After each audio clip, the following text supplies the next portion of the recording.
Oh.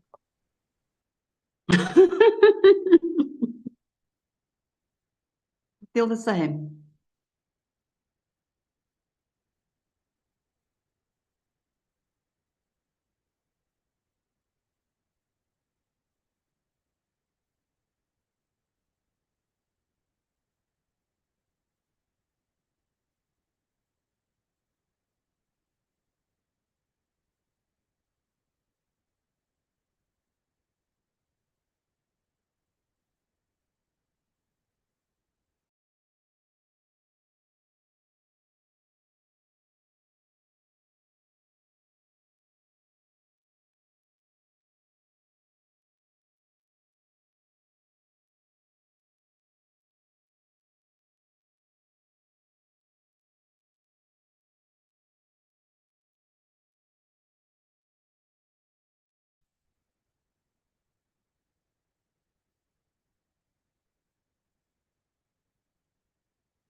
The sheer pleasure of being your master of ceremonies and facilitator as I take you through this morning's program, all around the future of FMCG, looking at trends, challenges, and local opportunities. So, very thrilled that you can join us, and hopefully, you'll be able to stick around with us all the way until 12 midday. So there's lots coming your way over the next 2 hours. So let's get into it.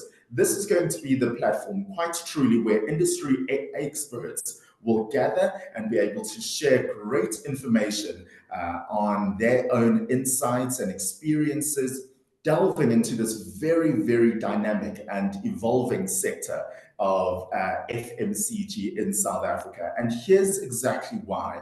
We know that the fast moving consumer goods sector is a cornerstone of the South African economy. So much of our economy really and truly relies on it. And so we know how much of an impact it's able to make in our lives and in our economy. So we certainly believed we wanted to shine a worthy spotlight on this sector today and in this conversation. So as the industry, though, continues to face a lot of unprecedented changes and challenges. Understanding the future landscape of this particular sector is absolutely critical for you and I in our various contexts, and especially for businesses, for policymakers, and stakeholders alike. So, proudly South African thought to bring you this conversation today, the future of FMCG, where we're discussing trends, challenges, and local opportunities. This is where we also have great industry experts, and I truly do mean experts,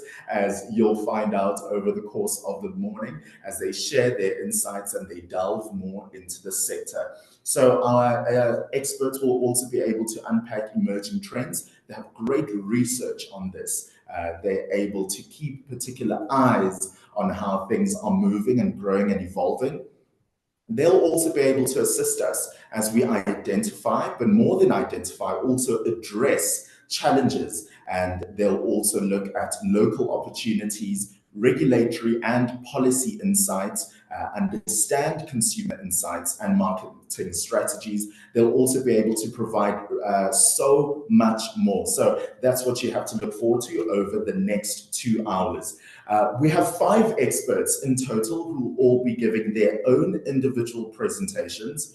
And following each expert, we'll also perhaps give an opportunity for you to also have your say. So regardless of what platform you are watching us from, please do engage with us in your live chats, and you can also send us your questions and comments. But certainly, as we wrap up the session closer to midday, we'll be able to have a Q&A session where we'll be able to reflect on some of your comments and your questions so that we are able to truly have a robust conversation.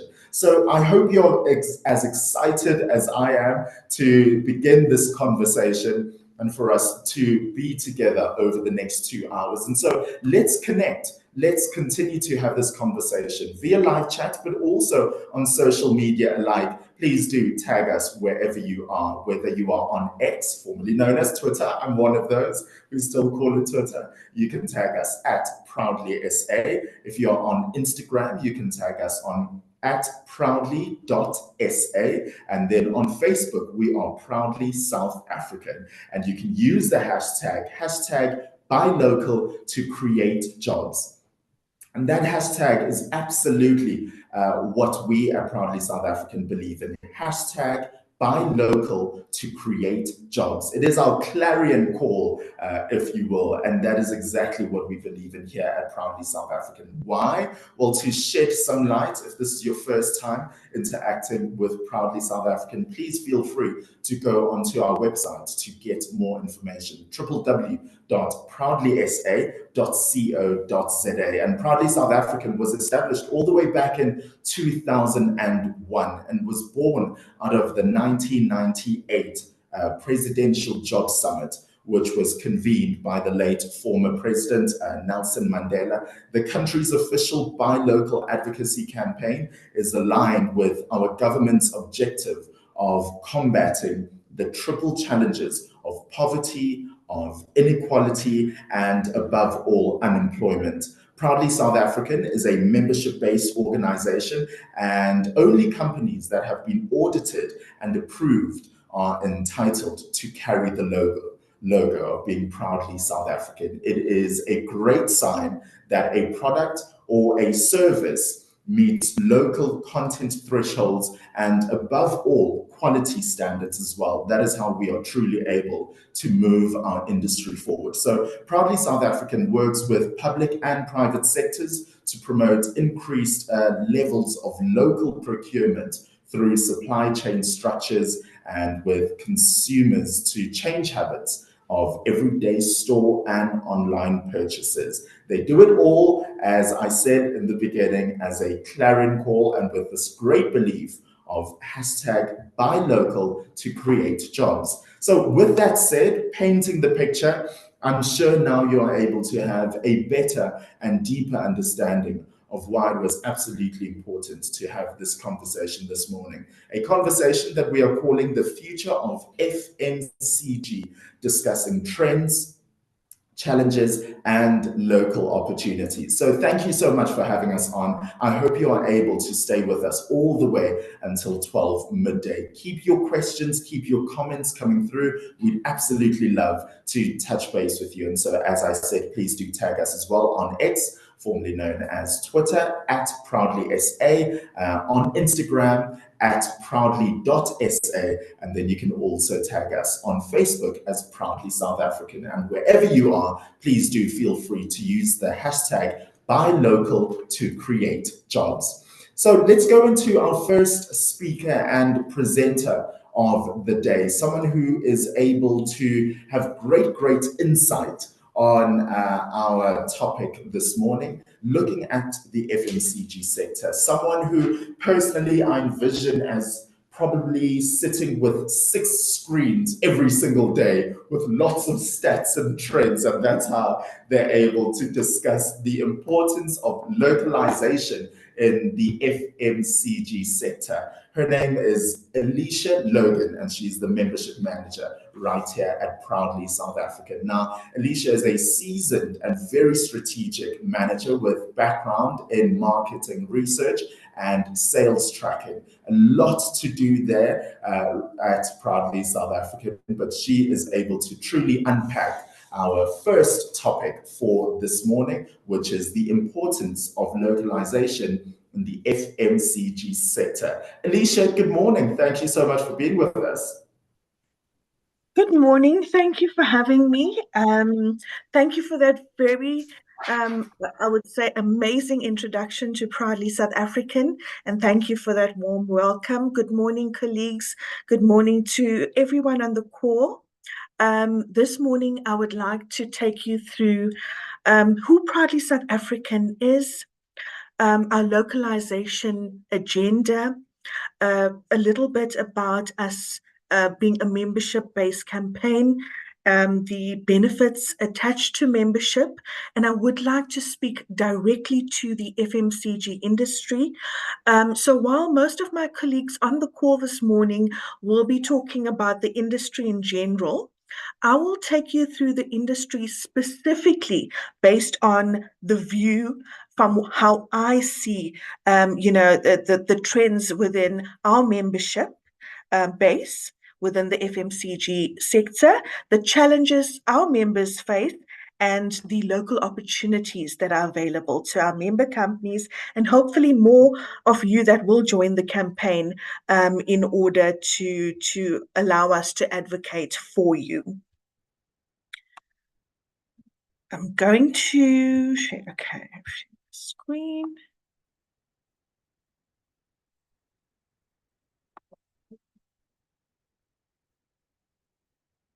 All right.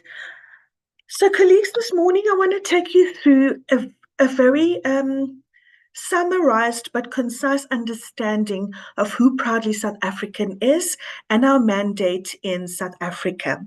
So Proudly South African is the country's national buy local campaign. We are an advocacy campaign that is urging the public sector, the private sector, and the general consumer to buy local. Ideally, we are saying buy local to create jobs. South Africa, as our chairperson has just alluded to, we are faced with a triple threat.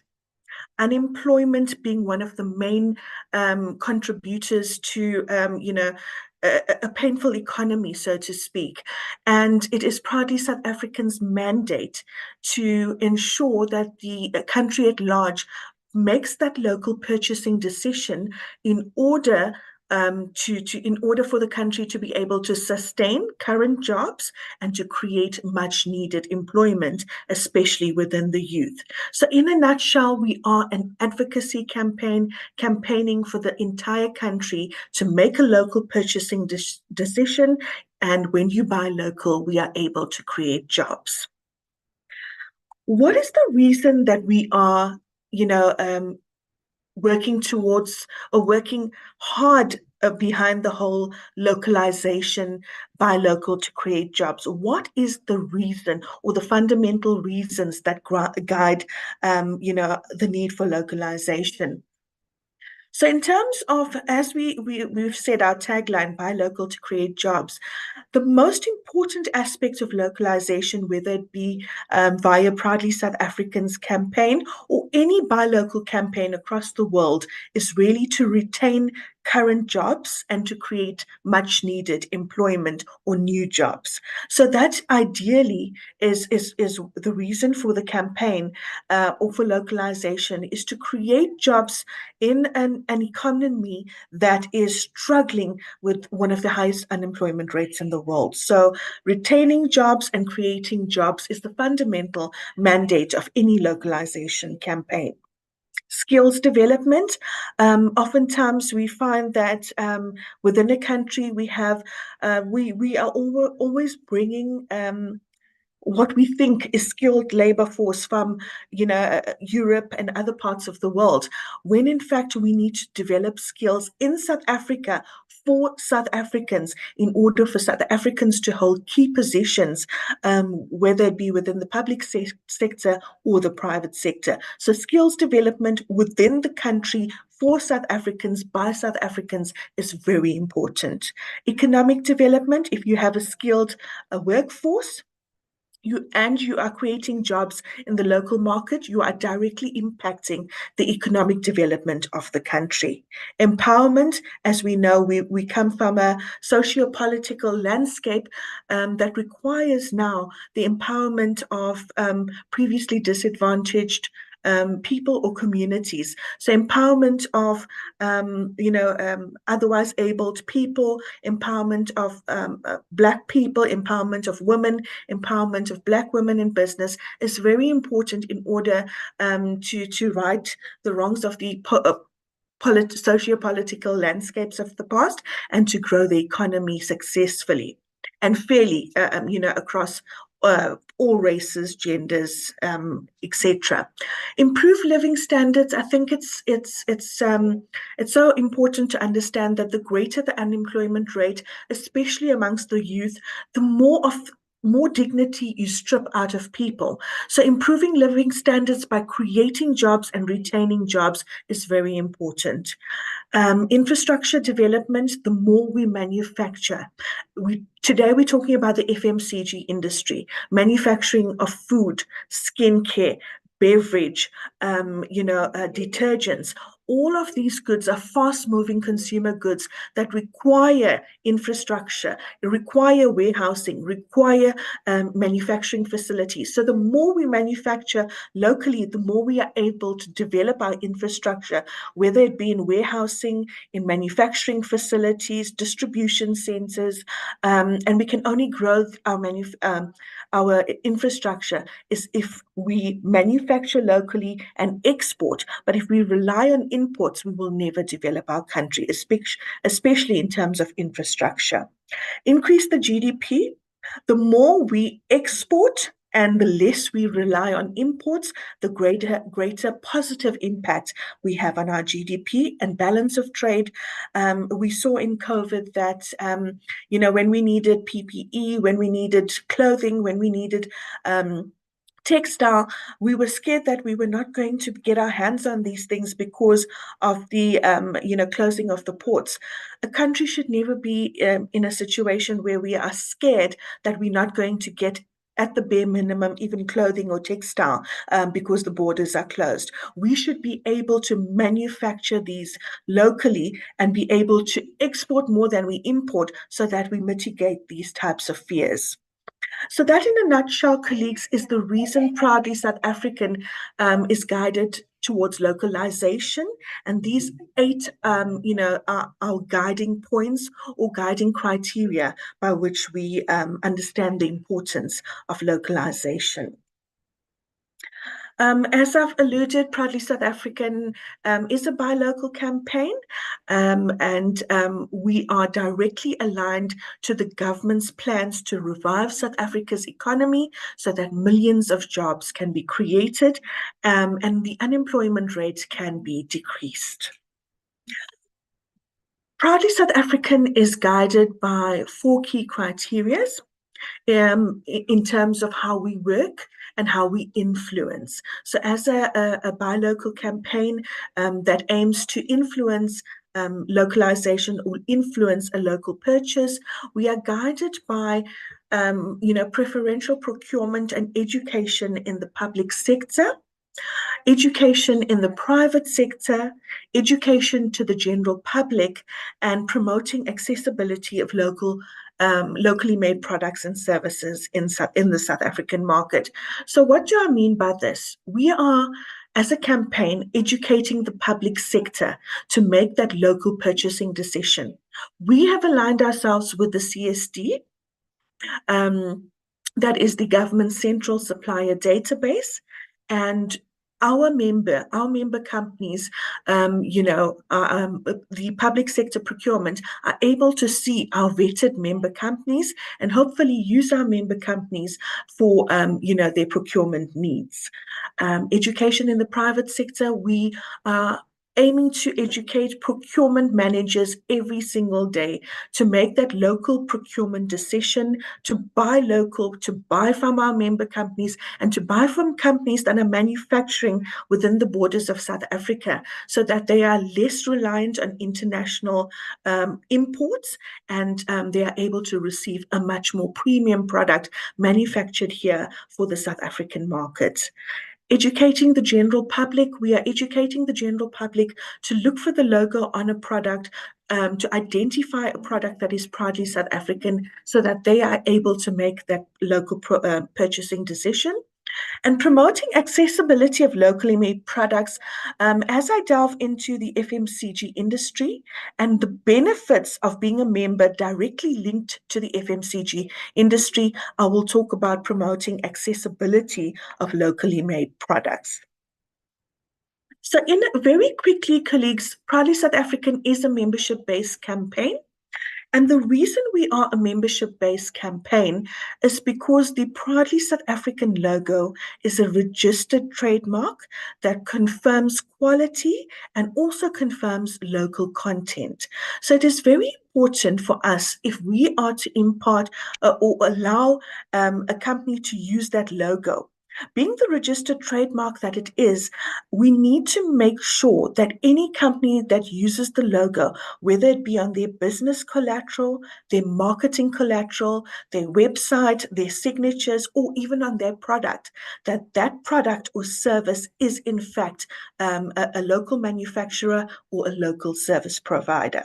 So in order for us to do this, we need to vet companies, onboard them as members so that we can clearly vet for them across all of the 26 different sectors that we support as a buy local campaign.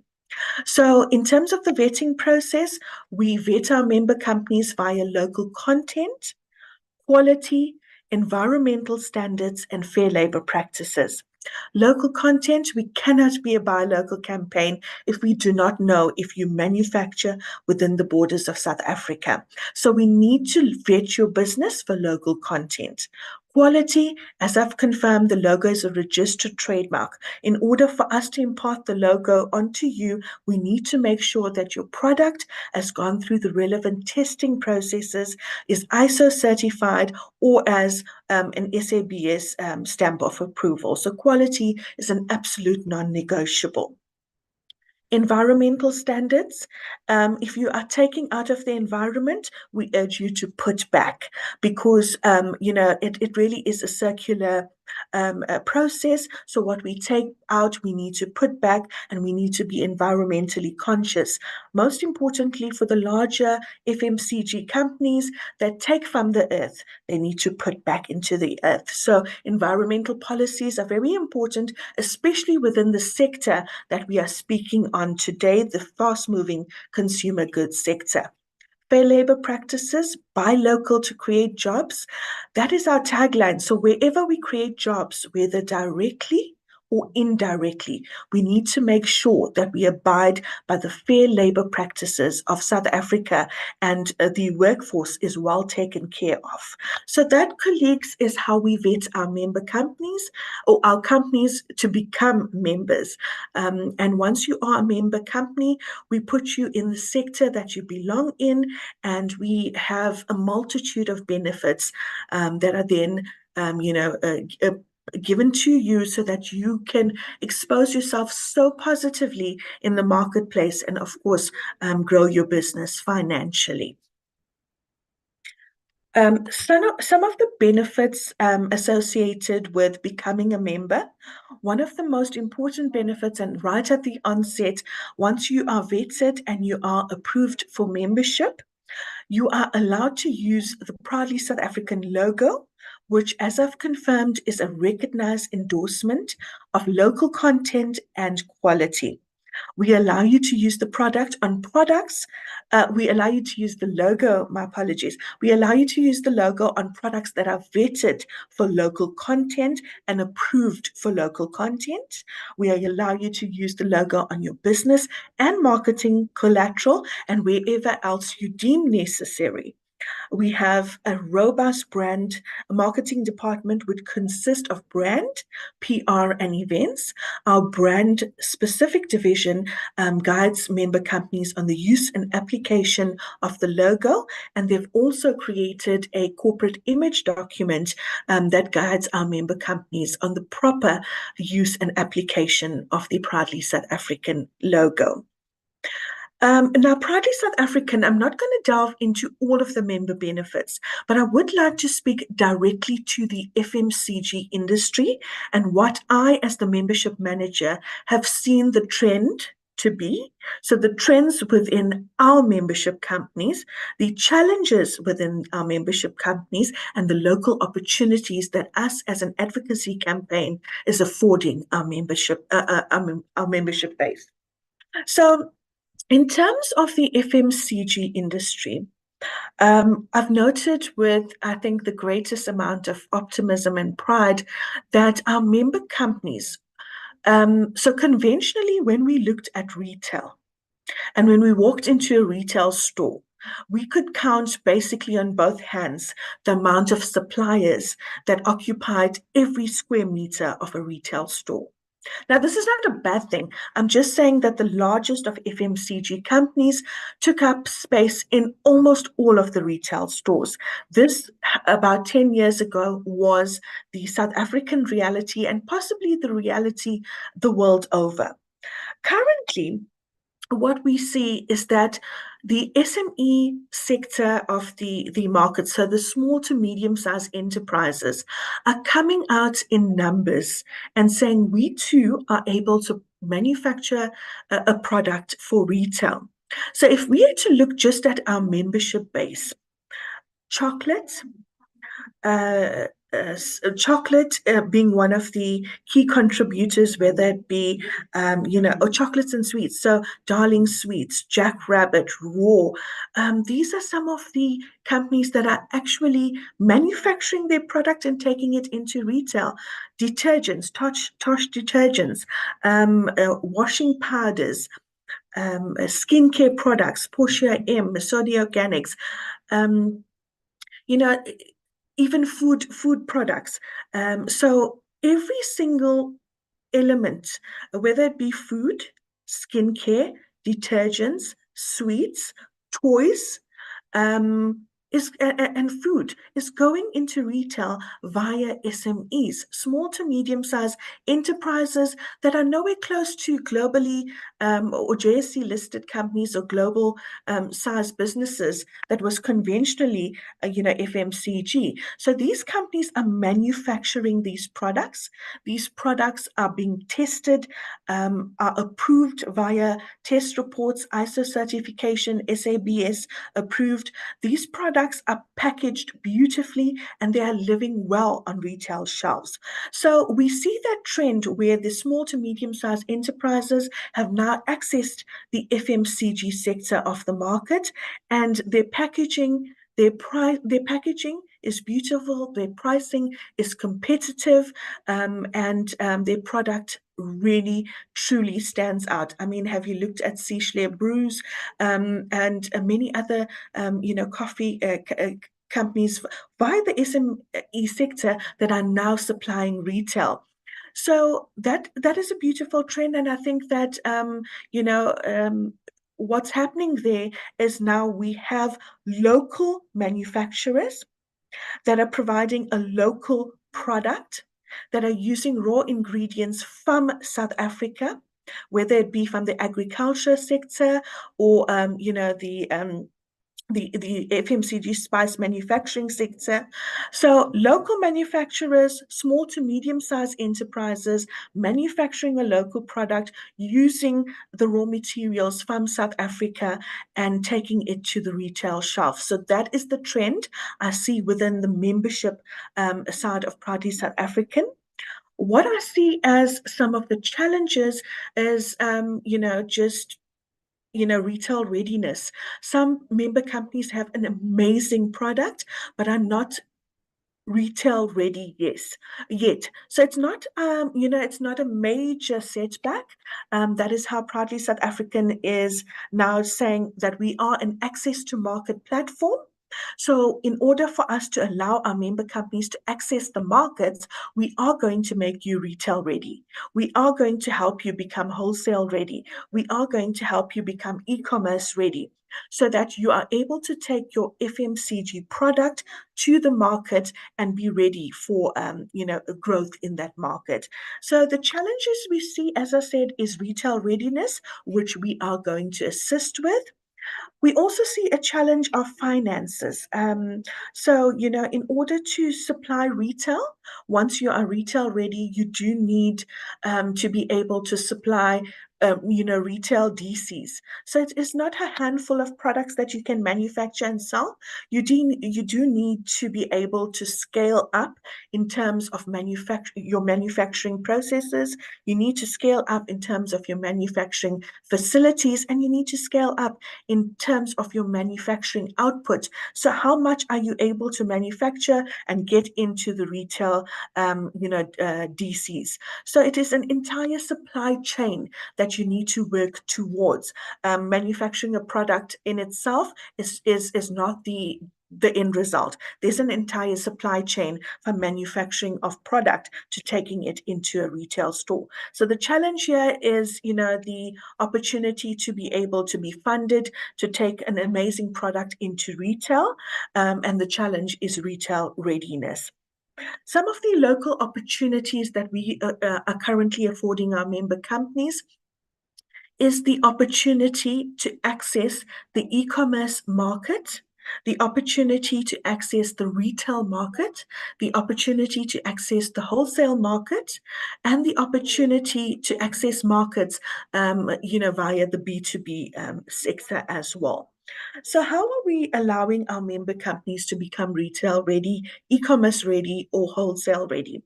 In terms of the e-commerce division, this division seeks to create access to market platforms for our member companies. So we have currently partnered with Zulzi, Macro Marketplace, Made by Artisans, BizMed, One Day Only, and Take a Lot, to name a few. We then have an e-commerce manager that works with our member companies to allow them to be listed on these various platforms based on the product that they manufacture, and then assist them, to basically market their product and get their products selling on these e-commerce sites. So this is one of our access to market opportunities. And on the e-commerce side, I must say that the FMCG products, being skincare, being detergents, and being food products, are the fastest moving on e-commerce. Then we have retail. During our flagship event this year, we had a host of retail buyers from Pick and Pay, Spar, ShopRite, Dis-Chem, Clicks, to name a few, that walked the entire Buy Local Summit and Expo floor, looking at every one of our member companies that exhibited at the Expo, looking at their product and giving us feedback on how we can make them retail ready in order to be listed. So we've aligned ourselves with various partners in order to allow our member companies to become retail ready, everything from the correct manner in which to use barcodes, packaging, design, trade agreements, how to negotiate trade agreements, and then how to get your product onto shelf. So we are, as I said, affiliated with various partners that will allow our member companies to become retail ready. So by the time they get onto a retail shelf, they are able to sell out without the inconvenience of then learning how to, become retail ready. The same thing we're doing with the wholesale sector is allowing our member companies to understand packaging, barcoding, design, marketing, eventing, and wholesale selling. So that, colleagues, is in a nutshell the opportunities that we are helping our member companies with. In order to access the markets, we need to make sure that you are ready to access the market. So Proudly South African remains an access to market campaign, and we will prepare you to become retail, wholesale, and e-commerce ready. If you have any questions, you're most welcome to put them in the chat box. I will share my details. And yes, that is it from me. Over to you, Chair. Thank you. Alicia, thank you so much for that. That is Miss Alicia Logan, who is the membership manager right here at Proudly South African. Thank you so much for being able to eloquently and beautifully paint the picture around the importance of the work that you do and the importance of having an organization such as Proudly South African. So wherever you are watching this from, if you haven't signed up to be a Proudly South African member as a local business, I absolutely implore you to do so. How about you connect with us on social media or on our website? To get more information, you can certainly begin the conversation on our socials as well.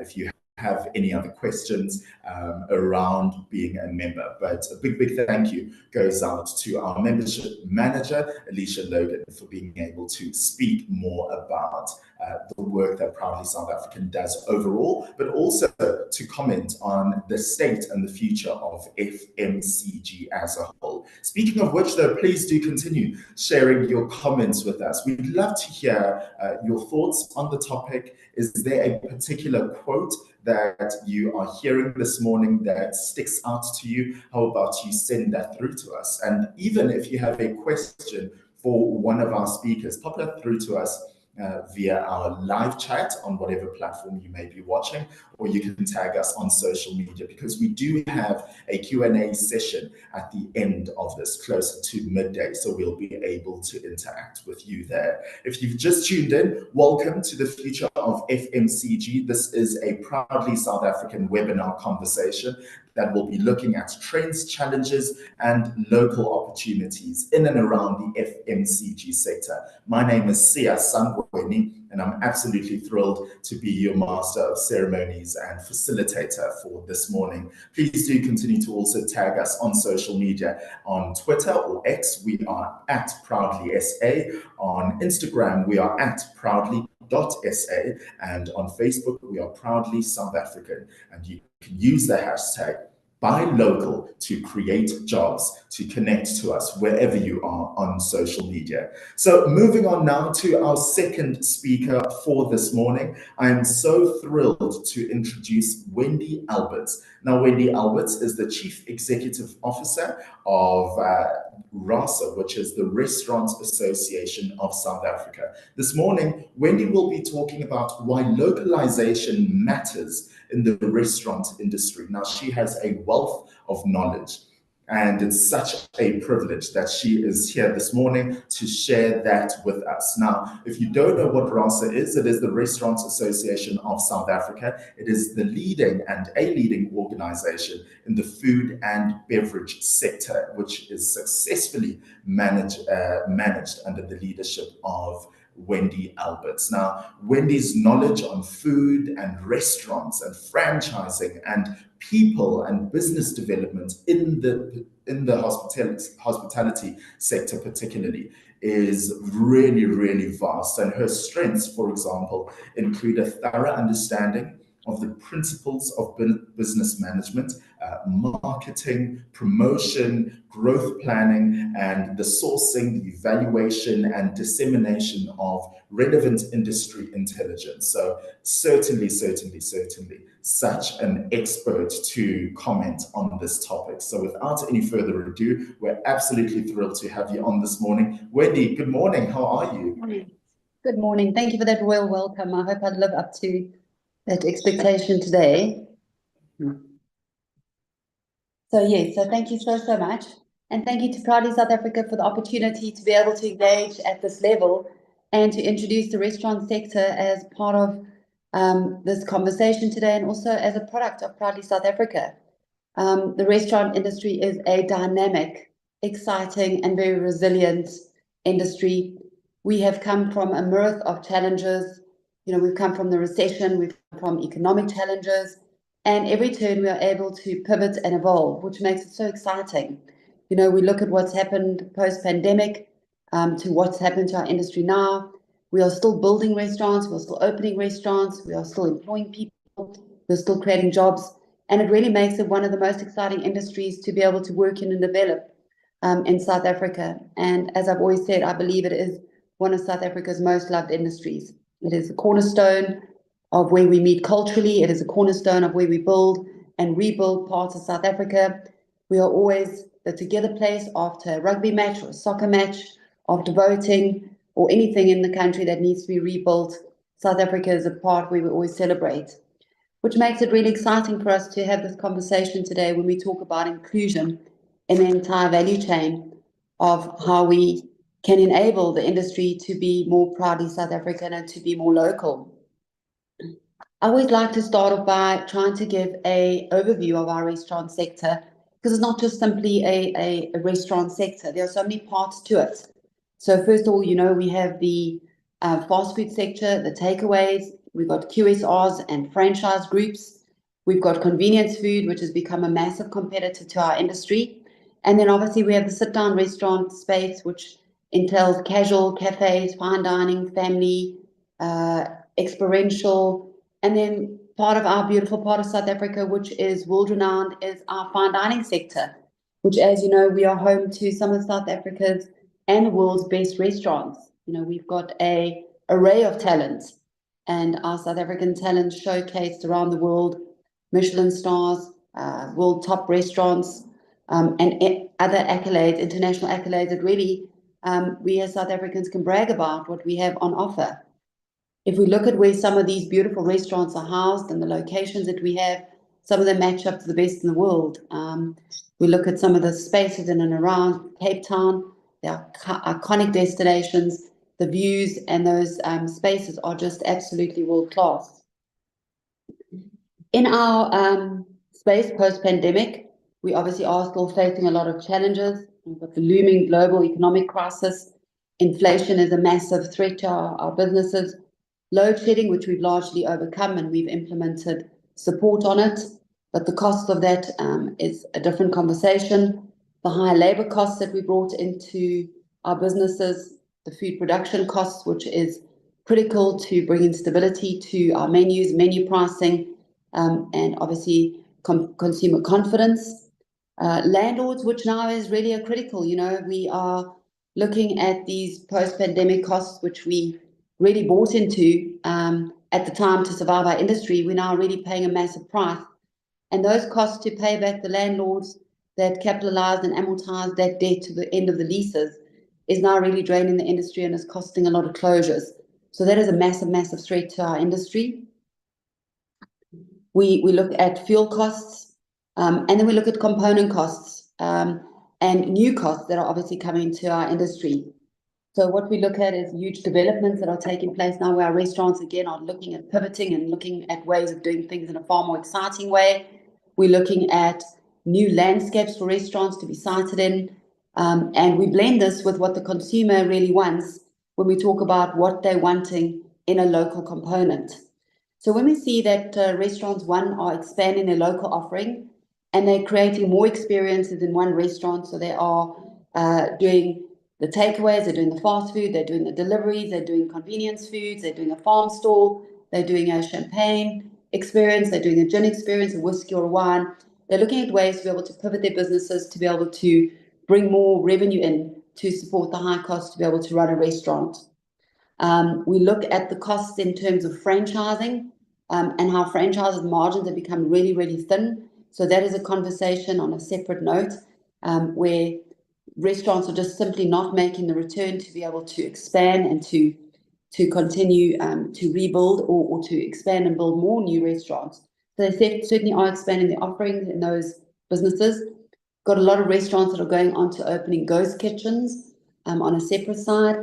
And then we also have a lot of new restaurants that are looking at new ways of doing something that makes it exciting and sexy again. So we've got restaurants that are doing Airbnb type offerings out of homes. They're buying big homes and they're putting these large dining rooms in it. A lot of online bookings, and they're creating an experience and putting together what is a top end offering for consumers or our guests. We're looking at container spaces, we're looking at pop-up restaurants, we're looking at food trucks, we're looking at store-in-store operations. So we really are looking at ways that we can certainly find ourselves that we are relieved of the balance sheet of both landlords and the banks. You know, those were two large players in the industry post-COVID that really has affected the ability for us to expand the industry. So what we're finding is as the consumers become more unpretentious and they're looking for more local experiences, our restaurants really are becoming smart and clever and dynamic, and they are creating these brand new beautiful spaces that allow our guests to come in and really have top-end guest experiences that are personal, that grow these relationships, and that are completely interactive. So with all of this said, it leads to a new space of digitalization, digital marketing. We're looking at a lot of these new spaces needing to be very Instagrammable. We found that we have got a distinctive split in our consumers. We've got old type of consumers or guests, and then we've got the new, young, up-and-coming Gen Zs. They really want spaces that create massive experiences. They either are eating or drinking. They're not combining the two. Our consumers, pre-Gen Zs, are really still looking for a complete experience. We find that our consumers have separated their eating habits into two dynamics. One is that they're looking for convenience. They do not want to cook at home. Load shedding has taught them that they can eat at an affordable rate in our restaurants. They're looking for a local, unpretentious space that they can have a good South African meal that is hearty and that is filling and that is cost effective and affordable. And then we have a second market that is really about celebration. So they want to go into spaces, they want it to be Instagrammable. And we found from our research that even the amount of party or people that go to a party has now averaged out at 8 people, and an average celebration lasts 127 minutes. So you can see that the cost or the mindfulness of cost spending has become really, really a pivotal conversation for us to have. And it's very tangible for us all to create these experiences, because what we have found is that our menus have also gone through a huge remodeling over the last 2 or 3 years. We've had to be very mindful of costs, consumer costs, especially with inflation, affordability, high interest rates that have obviously impacted people to be able to spend time in our space. We find that they're really coming out and they're enjoying drinks. Our drinks have modified, our drinks menus have really become quite glamorous and sophisticated and sensational, and they're beautiful. And that is an experience on its own, or a meal of different components or elements, from nouveau cuisine right through to buffets and formal and fine dining experiences. So what we can see is that the consumer has really dictated to us how we're going to deliver our unique offerings. They are very demanding. We find that they are increasingly conscious of value. They know what they're spending their money on, and they don't want the simplicity of what they can purchase by convenience foods in a retail. They are looking at coming in our restaurant. They really want to be able to spend time. They want a personal touch. They want value for money, and they want personal engagement. So as the threat of AI comes into our industry, we can certainly see that there is a big pushback from our guests. Although they are looking for the experiences of digital marketing, they want to see what the offering is before they come to us. They also want to be able to have the opportunity of online bookings. So they want the non-fuss to be able to be guaranteed of a seat to come and have that experience. So we can certainly see that that broader scope, top-end modernization of our restaurants, that really has evolved, that are creating these international comparatives. They certainly have got all the top-end technology. They are doing these amazing online bookings and reservations and feedback systems. We also found that our restaurants are bringing our reviews and responses of guest experience back into a personal space. So we're trying to also get that offline, and not for the guest to be able to go and put a review on before we've had an opportunity to resolve it in our restaurants. So we can certainly see that that loyalty element within our owner operators is certainly prevalent, and they are certainly looking at getting personal feedback. They want to improve the guest experience, and they want to ensure that the guest experience that was anticipated was certainly delivered on. Hand in hand with this, we are obviously working to understand what the guest experience entails, and with that, we're educating the public on our challenges, why there's high costs, why we have got service challenges, why the model of tipping has changed, what the tipping culture has been, what the service culture has been, what the staffing components and culture becomes into it, why there's a shortage of different products, etc., etc. So these consistent public education that we do are imperative to our industry, to helping them to understand the shortfalls, all changes, all challenges that we've got, all the changing ways that consumers tend to do things differently when they come into our spaces, and there are different offerings that are available to our patrons. We can also see that the spending habits of our consumers definitely changed, and they are also looking for local products, which we're on a massive drive for in our restaurant sector, to be able to offer elements within our spaces that you can't ordinarily buy at a retail outlet. So we're looking at having wine experiences that are completely unique to each restaurant. We're looking at gin experiences that are unique. And we've also gone and sourced local bespoke craft cold drinks. So craft iced teas, craft colas, craft fizzy drinks, etc. So we try to move away from the ordinary that you can get, which doesn't bring us into a pricing war with our customers. We're also not looking at offering massive discounts anymore. We're trying to make it affordable and to have a standard whereby we deliver this offering. So these are trends that are definitely on the increase. And the craft colas and cold drinks and drinks and wines and beers and spirits has really taken a massive trend. Consumers love it. It's much more affordable, and there's a whole experience that goes with it. So they get to be part of the journey and the storytelling of what that product really is all about. And that's true to who we are, South Africans, and the culture of what we have. We found that the local value means that there's a local production, there's local products, there's a local story that goes with it.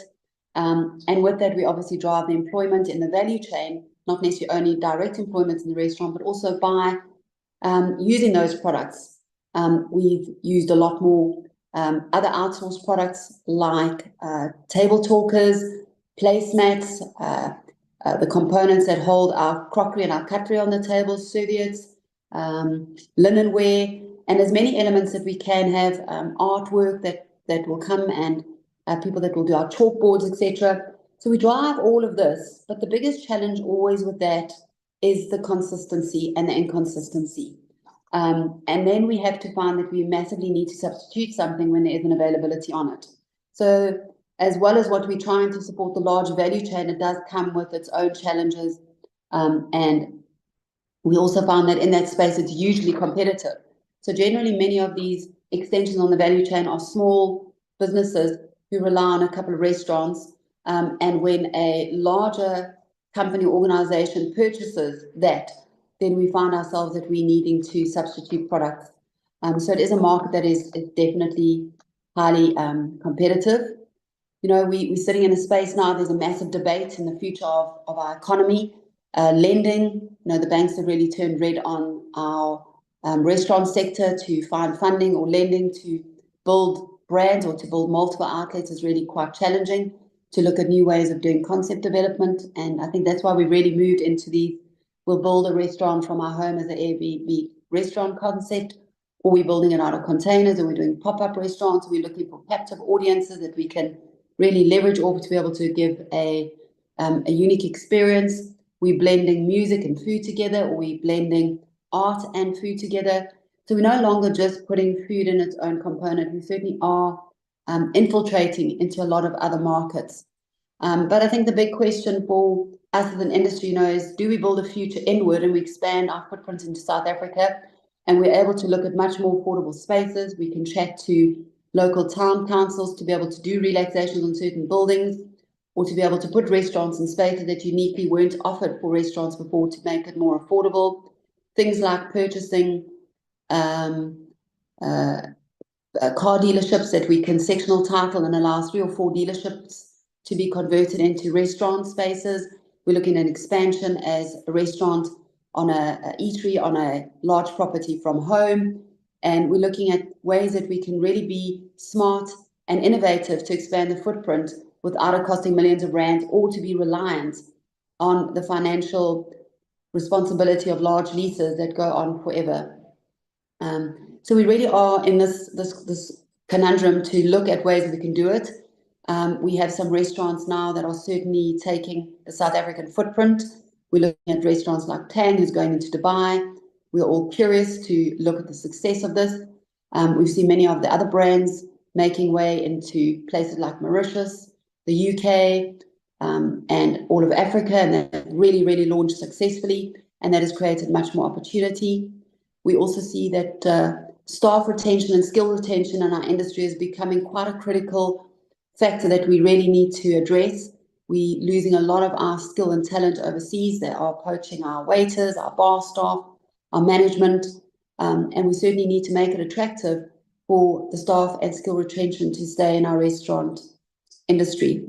And another large, obviously, challenge that we really are facing is the high costs of food products in South Africa, coupled with the high petrol prices, which never comes down once we look at remodeling it.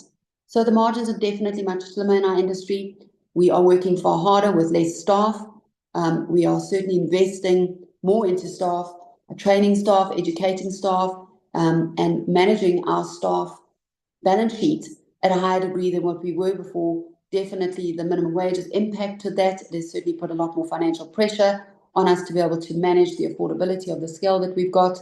The pricing of products are really high taxes, very little back-end support back into allowing us to get tax rebates, etc., to allow for expansion or local products, etc.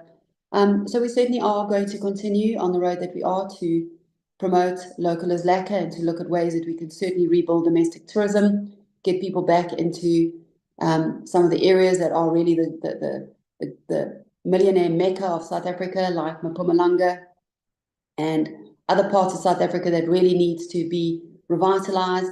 So we are certainly on a massive footprint to remodel the value chain and bring the experience of food, culture, adventure tourism, and local tourism into a place that we can certainly access those experiences and bring more people into our restaurants, reviving the economy in totality and outlining individual experiences. Thank you. Thank you, Wendy. And my goodness, you said you were not sure if you could live up to that. You lived up to your introduction and then some. Thank you very much there. Wendy Albert, who is the CEO of RAS, and that's the Restaurant Association of South Africa. Wendy, thank you for also reminding us of the opportunities that we have in localization, and why localization absolutely matters in the restaurant industry, but in the FMCG sector overall. And thanks as well for reminding us that we can each lay a brick in building a better and bigger and brighter South Africa. So I've certainly learned a thing or two from Wendy Albert, and I hope that you did as well. Is there something that you'd like to share with us that you've learned from Wendy, or do you have a question for Wendy that you'd like her to answer a little later on? How about you let us know on social media by using the hashtag #BuyLocal to create jobs, and also tagging us on X at ProudlySA. You can also tag us on Instagram at proudly.sa, and you can also tag us on Facebook at Proudly South African. My name is Sia Sangweni, thrilled to be taking you through this morning's conversation around the future of FMCG as we discuss trends, challenges, and also local opportunities with our panel of experts this morning. Moving on to our next panel now, someone who has over 10 years experience in research and project management. They hold a master's degree with a full dissertation specializing in animal breeding, genetics, and statistics. If I rattled off their full CV, I think we'd be here until the wee hours of the morning. But alas, let me rather simply say I'm thrilled to now introduce Nothula Sibiya, who is the Senior Manager for Research, Planning, Monitoring, and Evaluation at Food Bev CETA. Now that's the Food and Beverage Manufacturing Sector Education and Training Authority. Nothula will be unpacking the topic around identifying critical skills for the future of food and beverages manufacturing sector, and also looking at training and development programs to upskill employees, and also unpacking the importance of ensuring employment opportunities. So lots to unpack there. Nothula, I cannot wait to hear what you have to say. A very good morning to you. Thank you so much. Good morning, everyone. I'm going to close my camera so that it doesn't affect my presentation, if I may. All right, then I'll share my screen shortly. Please do let me know once it has shown. All right. Okay, let's try again.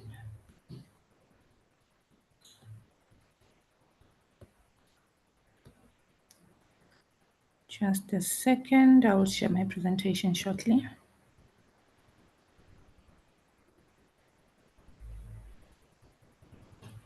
Okay. It's on slideshow. Confirmation, please, that is showing on slideshow. Not yet, Nothula. Okay, I think it's coming.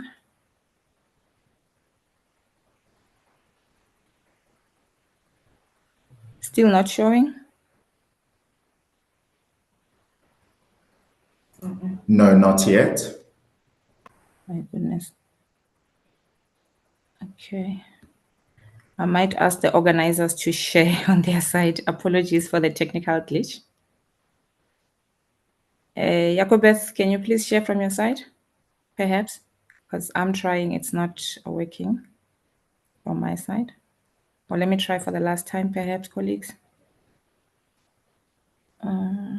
Now? Okay, great. Thank you, Nothula. It is open. Super. No, I think good morning to all of the attendees in this meeting. And then also, I would like to express our gratitude from Food Bev CETA's side, where we're invited by Proudly South African to make this particular presentation. I've already been introduced, so I'll just get it going with the presentation. Yes, so thank you, Nothula. And please go into presentation mode. Okay. For a full screen of your presentation. It is on presentation mode on my side. Okay, thank you. Is it not showing on your side? It's still showing where I'm on slide number 2 on presentation mode. Okay, no, we are on slide number 1. Okay, now I don't know what to do because on my side I'm on presentation mode. Perhaps now, just not to delay the colleagues online. Jacobus, can you please share from your side? Let me stop sharing.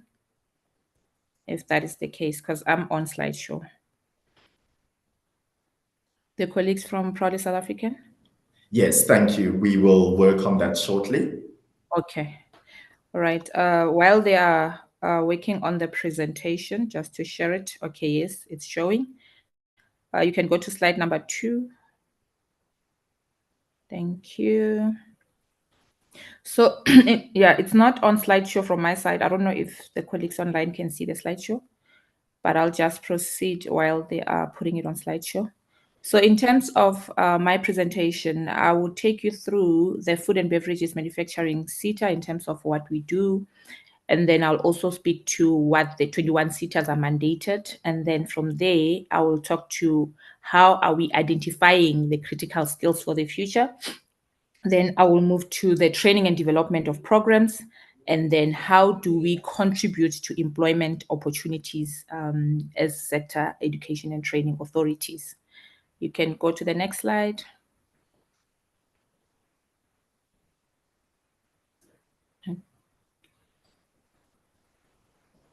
And then the next one in terms of slide number 4.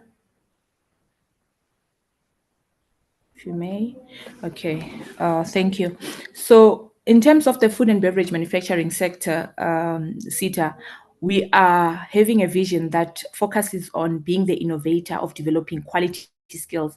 So we do not only focus on any skill, but we aim to produce quality skills for our sector. The first speaker spoke to something that resonated with me, indicating that we need to develop skills in South Africa for South Africans. And that's primarily what we focus on as a SETA. And we also pursue transformation and competitiveness in the food and beverages manufacturing sector. So in terms of our mission, we are driven to increase employability in our workforce and also enhance entrepreneurship, because in the process of us training whether employed and unemployed learners, we do also give training skills on entrepreneurship as well, so that we can expand the scope of our sector. We also aim to improve competitiveness in the industry and maintain relevance in the SETA skills interventions as well. And we do that by facilitating training as a SETA, and we do not do it alone. There's collaborative efforts from industry partners, and we also utilize our SETA funds in order for us to manage the mission that we want to achieve.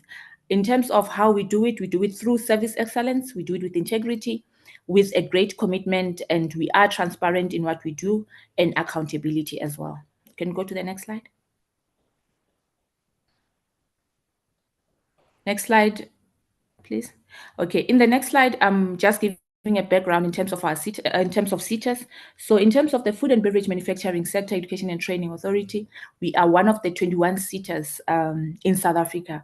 So we do have other SETAs that are within our value chain, which is what I'll speak to in the next slide. What we are driven or mandated by, we are mandated by the National Skills Development Plan 2030. That speaks to us in terms of making sure that we get a skilled workforce in the country. We also, as the SETA, we promote and facilitate a wide range of learning programs, and that I will talk to in my presentation in terms of the various learning programs that we offer as the Food and Beverage Manufacturing SETA. Next slide.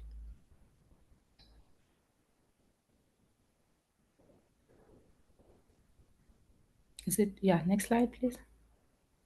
Okay, so if I can talk to our priorities, as SETA, we are in the Schedule 3 in terms of reporting to government. So we have 6 priorities that we had set out for the coming 5 years, which it's ending now in 2024, 2025. So in the new financial year, which is next year, we'll have another 5-year plan until 2030 in terms of our priorities. So one of our priorities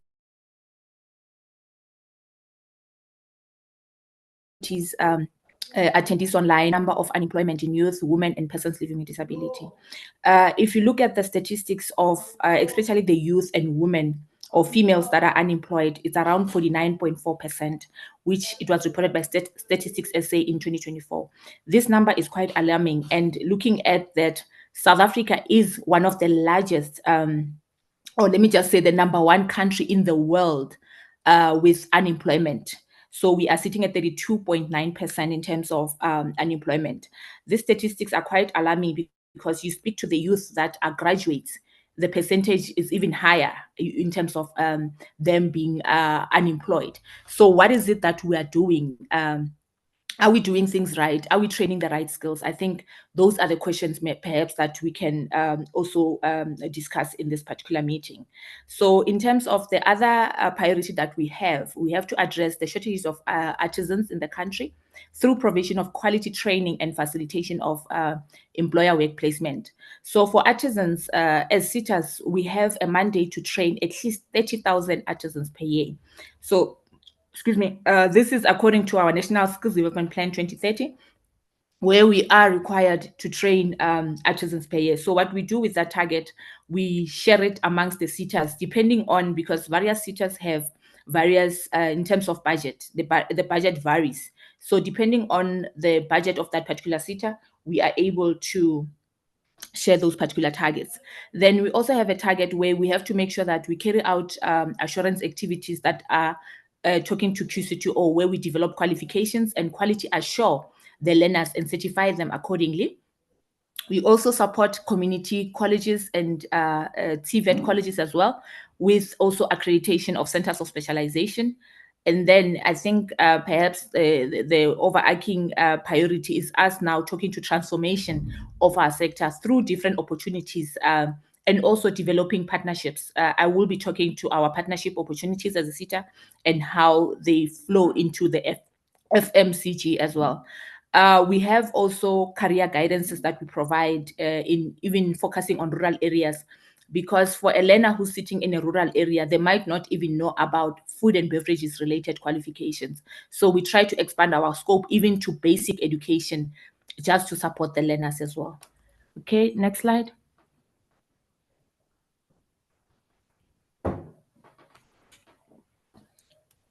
So if I can talk to the value chain, and I'll be making reference to these other SETAs that are attached to our value chain. So we have, firstly, in terms of the value chain in the food and beverages manufacturing value chain, we have food production, which is mainly agriculture, where now there's farming, there's raw material that is produced from the agricultural sector. Based on that, there's the SETA that is responsible for agriculture or food production will be the agri-SETA. So they work with the farmers, they work with the employers that are in the agri-SETA agricultural sector. We come in once the food has left the farm. When it gets to us now, that's when we food process, we food package, we manufacture that raw material into a final product. What I would normally say to stakeholders when I present is that anything that you see in your fridges, in your closets, such as your cheese, your yogurts, your jams, everything, your cereals, are the food and beverage manufacturing, or those are the companies that we normally work with, or those are our levy payers in the sector, where we are partnering with them in terms of making sure that they do provide skills development to the sector. And then in terms of once we are done, it moves to food distribution, which is now in the wholesale and retail SETA, where now they distribute certain food in different warehouses and wholesale. Then ultimately it makes it to the consumers for them to consume the food. Can move to the next slide. Okay, in the next slide, it now speaks to just us linking ourselves in terms of how do we fit into the puzzle for Proudly South African. So when you look at the mandate for the SETA, for us is to promote and incentivize a range of learning programs. However, we don't only do that, but we do also focus on the employment of the sector, just to ensure that the skills that are required for the sector are getting, the sector is getting the skills that is required. And then if you check the Proudly South African, they seek to influence local procurement in the public and private sector to increase local production and influence consumer to buy local in order to stimulate jobs and creation. So in a way, we are interlinked as SETAs and Proudly South African, because we do we are mandated to develop the necessary skills for South Africans that will assist in stimulating job creation as well. Next slide.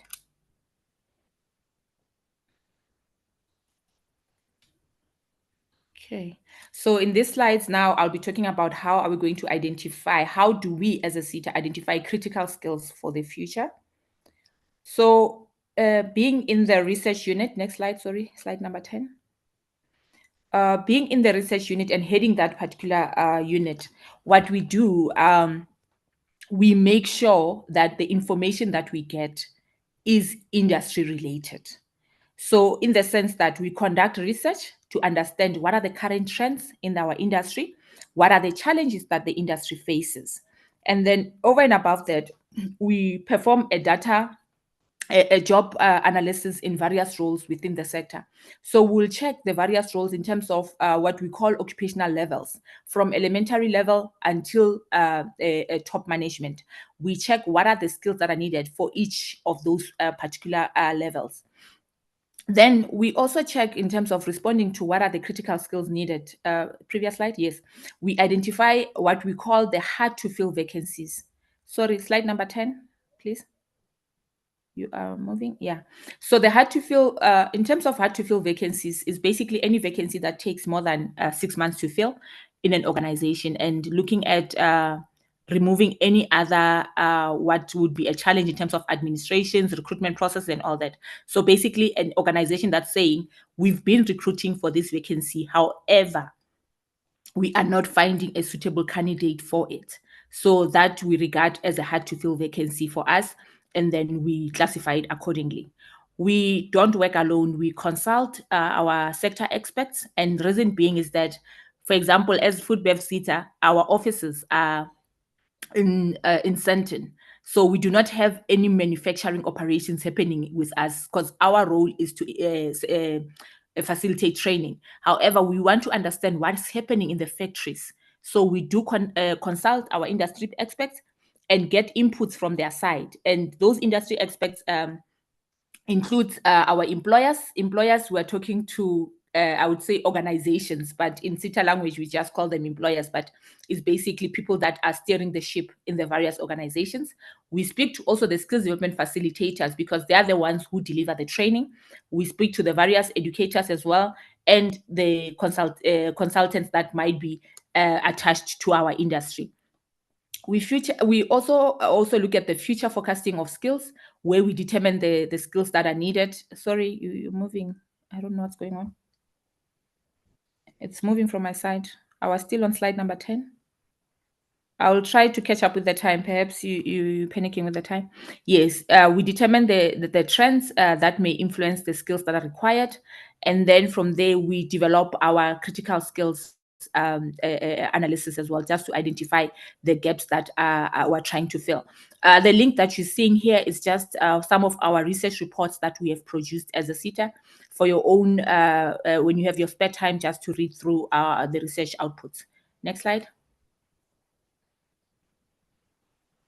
So in this particular slide, I'm indicating the various skills that we have identified, critical skills, as per the brief that I got, is that what are the critical skills that are needed for the future. So in the food and beverages sector, that the skills that have been identified are technical skills, food and safety quality, food scientists, food biotechnologists, engineers and millwrights, regulatory and compliance, which is quite prevalent, especially in the FMCG sector. You have to make sure that your products are regulatory compliant as well. Supply chain and logistics play a critical role in the FMCG sector as well. Packaging also, because you need to have smart packaging, that food is traceable as well. Over and above critical skills, we do know from hard skills, you also have certain soft skills that you are supposed to, have as an individual in order for you to stand out. Issues of leadership, problem solving, communication, analytic thinking, work readiness. Are you ready for the workplace? Industry knowledge also plays a critical role, just to name a few. So we conducted a study where we looked at Atlas of Future Emerging Jobs. So we looked at what the future looks like in terms of the job in the food and beverage space. So those are the skills that were listed as well. Next slide. So now we can move on into the intervention. So what are the training and development programs that we support as a SETA? Next slide. We support various programs as the food and beverages, but this is applicable to all 21 SETA. So what I'm presenting here is no different to another SETA. So you will find it in any other SETA. So these are the various programs. I'll just name a few. We support bursaries. We support management development programs. I think maybe some of the attendees that are here could have had an opportunity to enter into our management development program, where we have a partnership with GIBS, where we fund middle and senior managers for them to get the necessary skills, and we give them also international exposure as well. We have learnerships as well as a SETA that we support. Next slide. So in terms of how we do the supporting, it's through our discretionary grant funding process, where we advertise for DGs. And when we advertise for DGs, our windows are varying in the year depending on our planning cycle. Where we advertise is normally around October, where we advertise our DGs, and then stakeholders are welcome to apply and follow the due process for funding. And then we also stakeholders are supposed to complete, those that are registered with us, what we call a workplace skills plan. The workplace skills plan helps us as a SETA to plan for the following year in terms of what the sector is looking for. So our funding is not thumb-sucked. It's informed by research, and it's also informed by the information that we receive from our stakeholders. So if you want to apply and you are not a levy paying, meaning that you don't have employees that has a payroll over 500,000, and you are not in the food and beverages, but I'm talking to people that are already in the food and beverages space. But should you have a levy paying, should you not have a payroll that's exceeding 500,000, you can register as a non-levy paying entity, and then you'll be in a position to apply. Move to the next slide. Okay, so in terms of partnerships, because I think that's what's important. In terms of the partnerships, we have a partnership call that we have opened, right, that is closing next year, March. So we have an open partnership that is closing on 31st of March. Please do apply. It's on our website as well, where you can apply for this particular window. Next slide.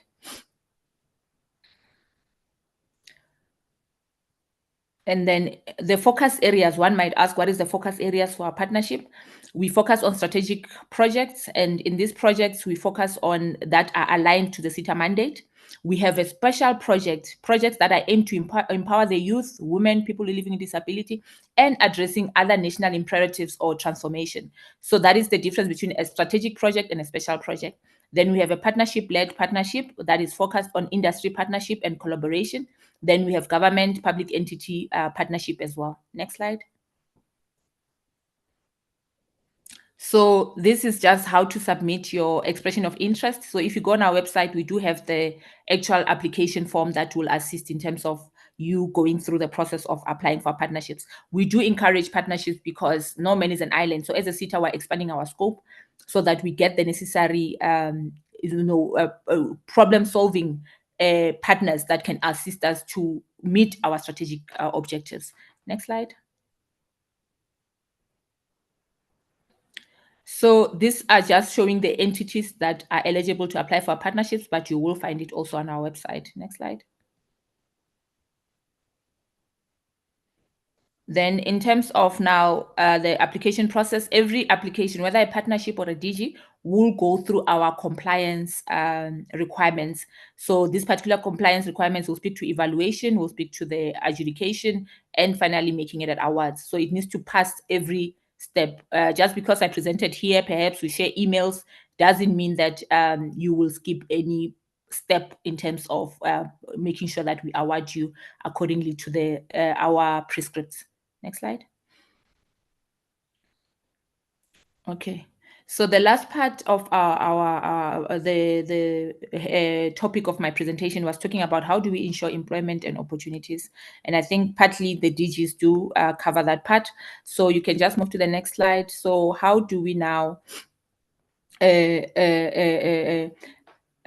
what is the importance of skills development in our sector?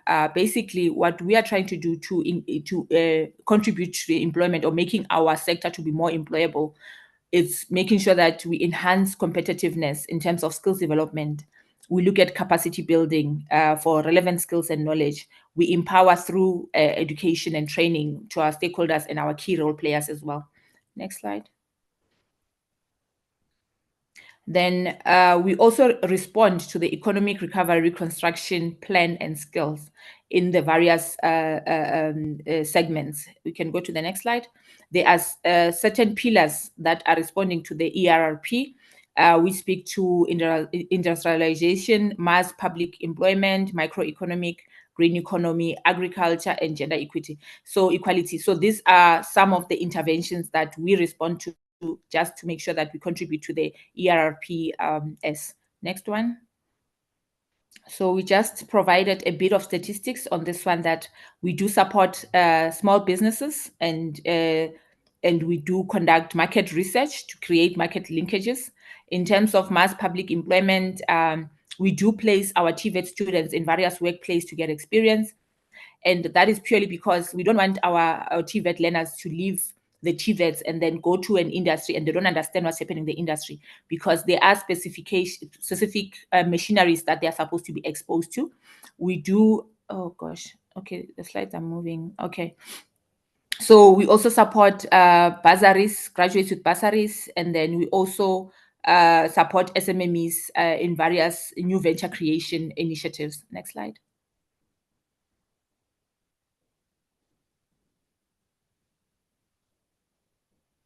Okay, so in my last slide, in terms of the green economy, we do have research. In our research reports, you will see how we address the green economy. We also identify in terms of, we take it serious in terms of the food security in our sector, even in the country, because food security is important in order for us to make sure that the food is secured for our sector, and also it's safe for the sector to consume. So, I mean, not the sector, but South Africa as a whole to consume. So we do trainings on HACCP as well. We support it, and we do push it very hard in terms of supporting people living with disability. We try to find female-focused projects as well to support them, and also supporting certain rural areas. So in conclusion, in terms of the food and beverage manufacturing sector, would like to thank the Proudly South African for inviting us for this meeting. What we aimed to do is just to respond to the sector needs and what the sector actually, in terms of the skills that are needed for the sector, that is research driven and what will be impactful for the sector. So you are welcome to apply for our DGs and partnerships as well, and follow us on our social media platforms. Thank you. Well, thank you, Nokuthula. What a wealth of knowledge, and it's been absolutely incredible to be able to hear your view and your take on the great work that you do, but also the FMCG sector overall. Thank you, thank you, thank you there. That's Nokuthula Smiya, Senior Manager, Research, Planning, Monitoring, and Evaluation from Food Bev SETA. And that's the Food and Beverages Manufacturing Sector Education and Training Authority. Do remember that there will be an opportunity at the end of today's session for you to ask any one of our panelists a question, or perhaps pick their brain for a particular comment. And you can do so by dropping a message on our live chat, but also tagging us on social media. And you can continue to use the hashtag #BuyLocal to create jobs. And also you can tag Proudly South African on X at ProudlySA, on Instagram at proudly.sa, or Facebook at Proudly South African. Now, without wasting any more time, I'm thrilled to introduce our following speaker now, Taryn Daniels, who is the Business Development and Innovation Manager at GS1SA, the Consumer Goods Council of South Africa. Now, Taryn is here this morning to share with you and I some of the major challenges that are facing the FMCG industry, but also on the other hand, or rather on the other side of the scale, she'll be looking at opportunities for innovation and growth within the FMCG sector. And she'll also be looking and unpacking at how consumers can influence the future direction of FMCG. So overall, looking at the role of consumer councils and advocacy groups as well. So I'm ready with my pen and paper, get ready to take some notes. So Taryn, good morning. Thank you so much for being with us. Over to you. Thank you. Thank you so much to the program director. And I'd like to say a warm Hi and happy Friday to all of the attendees. And as usual, I must thank Proudly South African for, the ongoing engagements that we have for working together, because I guess that's about one of the only ways we can be successful in work. What we are trying to achieve is collaboration. So still coming from a very, very good relationship with Proudly SA over the years, and, trying to assist entrepreneurs and small businesses to make it in South Africa. I'm really thankful to be with everyone this morning. What I will do is I will also turn off my my camera while I project my slides so that we don't have any interference. Thank you.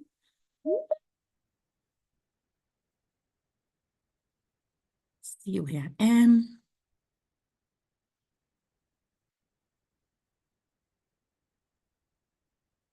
Okay, I'm also trying to get it off slide mode, colleagues. Bear with me. The controls are looking a bit different when we are live. I need to make this smaller. Oh dear. There we go. No, nothing wants to play good with us today. Just bear with me, colleagues. I'm going to try and share again. Yep. Go.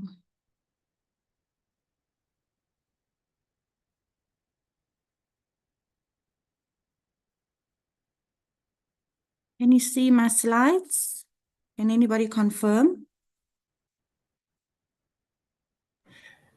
Yes. Yes, we can see your slides. Let me just see if I go. Okay. All right. My one slide is distorted and the slides seem to go a bit haywire when you are in presenter mode. Technology is letting us down. Okay. So as mentioned, my name is Taryn Daniels. I'm from the Consumer Goods Council. We are known to industry as GS1 because we actually have two entities that serve industry on a very wide scale. And today I'm going to try to, within reasonable time, talk about the future of FMCG and just touch on the trends, challenges, and local opportunities that are there for us in this industry. So I wanted to start out, probably not a positive place to start to look at challenges, but I think as South Africans, what we need to do is always be mindful at the start of anything to be aware of our environment. And in South Africa, we have various challenges that are facing us. And if we know what we're dealing with, then that does put us in a much better place to be able to, handle them and overcome these challenges. So when we look at the challenges facing the FMCG industry, it would be remiss to actually think that they are only applicable to the FMCG industry. At the Consumer Goods Council, we are an industry association, and we deal with over 9,000 member companies in consumer goods, retail, and services sector. And as a result of that, we become quite au fait with what is hampering us from trading better. But as I said, these issues are not just implicated within FMCG, they are sitting in all of the sectors because it's a South African issue. You can see on my screen, I won't go through all of them, but there's a number of factors that are hampering us in the trade. And common ones or the forefront ones are our economic environment. I mean, in order to trade in the country, we are privy to things like inflation and currency fluctuations because there's a lot of importing going on. Also, the amount of reliance that we have on exports, which is critical to our economy, is affected by the economic environment. And if we look at the situation facing consumers, it's really tough today. We all know that if we take off our business hats and put on our consumer hats, I think we'll all be in unison to say that it's trying times for consumers. Other challenges are the supply chain issues. Believe it or not, the ability for a product to get from above the supply chain, from a manufacturer point of view, from a logistics point of view, down to actually the shelf, is also affecting our ability to consume. because you'll find that when there are supply chain issues along the way, it ends up affecting the consumer because things could become pricier. There's extra time to get that product to market. And yeah, there's a lot to be considered regarding supply chain and how to let things go smoothly, whether you are a small business or whether you're a multinational like a Unilever or Tiger Brands or you know, you name it. Those are quite pertinent issues. A new one on the cards that is becoming extremely important, and it is a challenge to think about because it's quite mammoth, is sustainability and the environmental impact that the FMCG industry has. More and more manufacturers in the FMCG space have to consider how to be kinder to the environment. What is the impact of the product they are bringing to the market on the environment? And what is the way that we can look at the triple R, reuse, reduce, reuse, and recycle? Those are things that they need to also think of. That one has a double impact because it's not just from a good citizen point of view that they must think about this, good corporate citizen point of view, but it's also a regulatory and compliance matter. So a lot of the challenges that you can see here actually have knockoff effects, colleagues, because on the one hand, you would do it because you are a good corporate citizen. You would do it because the consumer is demanding this from the brands that they consume. And then you also have to do it first and foremost because it's a regulatory compliance matter for you to be able to trade in an environment like South Africa or wherever else you decide to go and trade your products. So there's a number of challenges that is facing FMCG. And I mean, I don't want to go through them all because it actually does have a bit of it makes you wonder, do I really want to be in business at this point? Or how are these brands, these FMCG companies getting it right? It's really challenging. In terms of the challenges that are facing supply chains and brands and the sector, it then becomes very pertinent and a need to have somebody like an industry body or an advocacy group. Now, the Consumer Goods Council, as I mentioned, we are a non-profit organization. I can only speak for ourselves, but I would believe that it's the same with other stakeholders as well. Your job as an industry body or an advocacy group is to represent the industry on a very macro scale. So what we try to do is we try to be the leading platform for advocacy, collaboration, and best practices in South Africa, with the vision of also doing the same thing in Sub-Saharan Africa, because we know that anything that we do here in South Africa has potential to benefit the continent at large.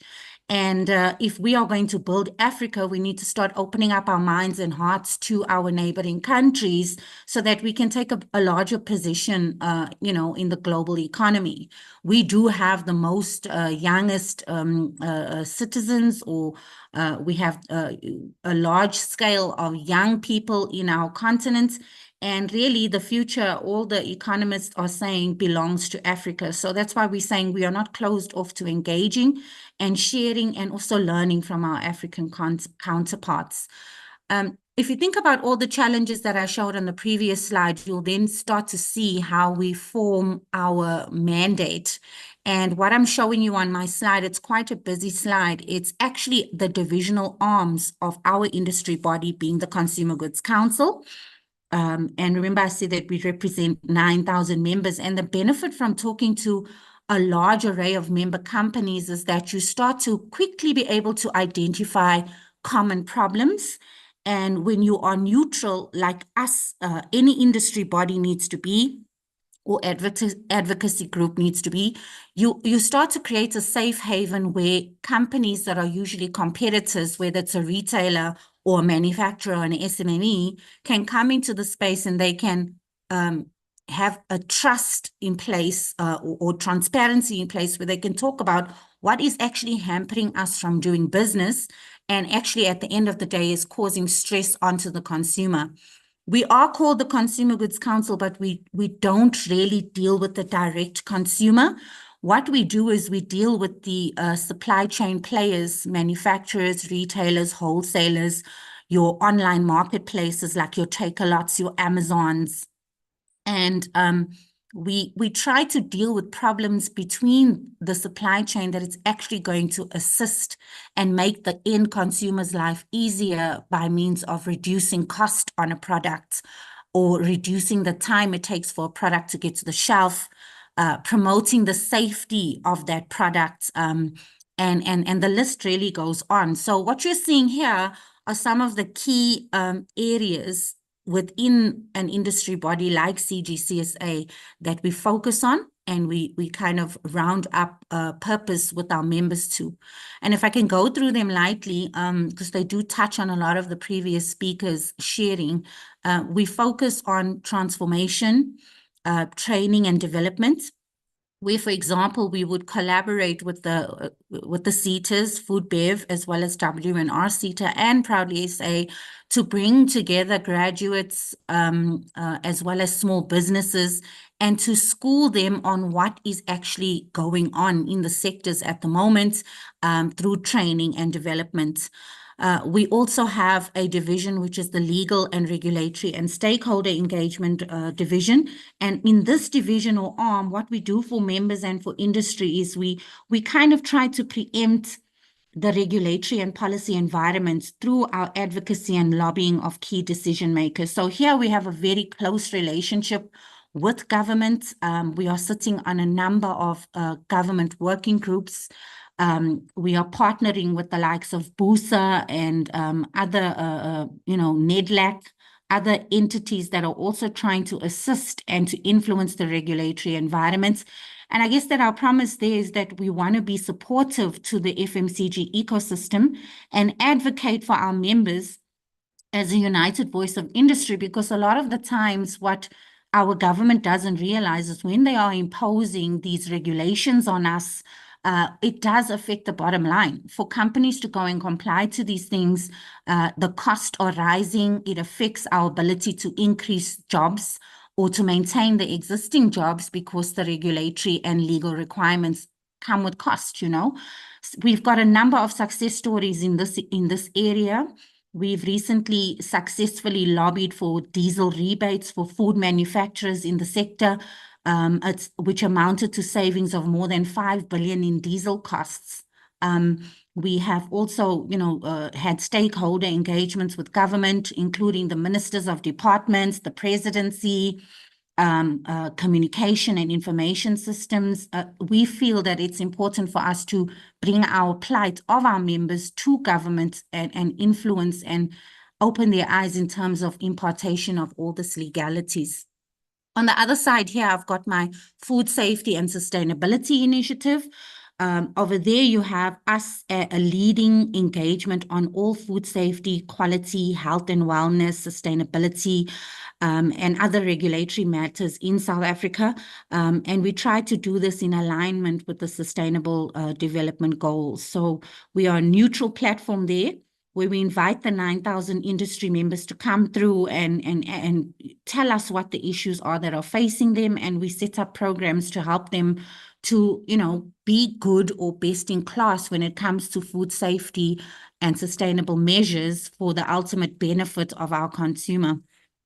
Some of the success stories that we actually have there is we've recently set up a PRO in line with the EPR regulations.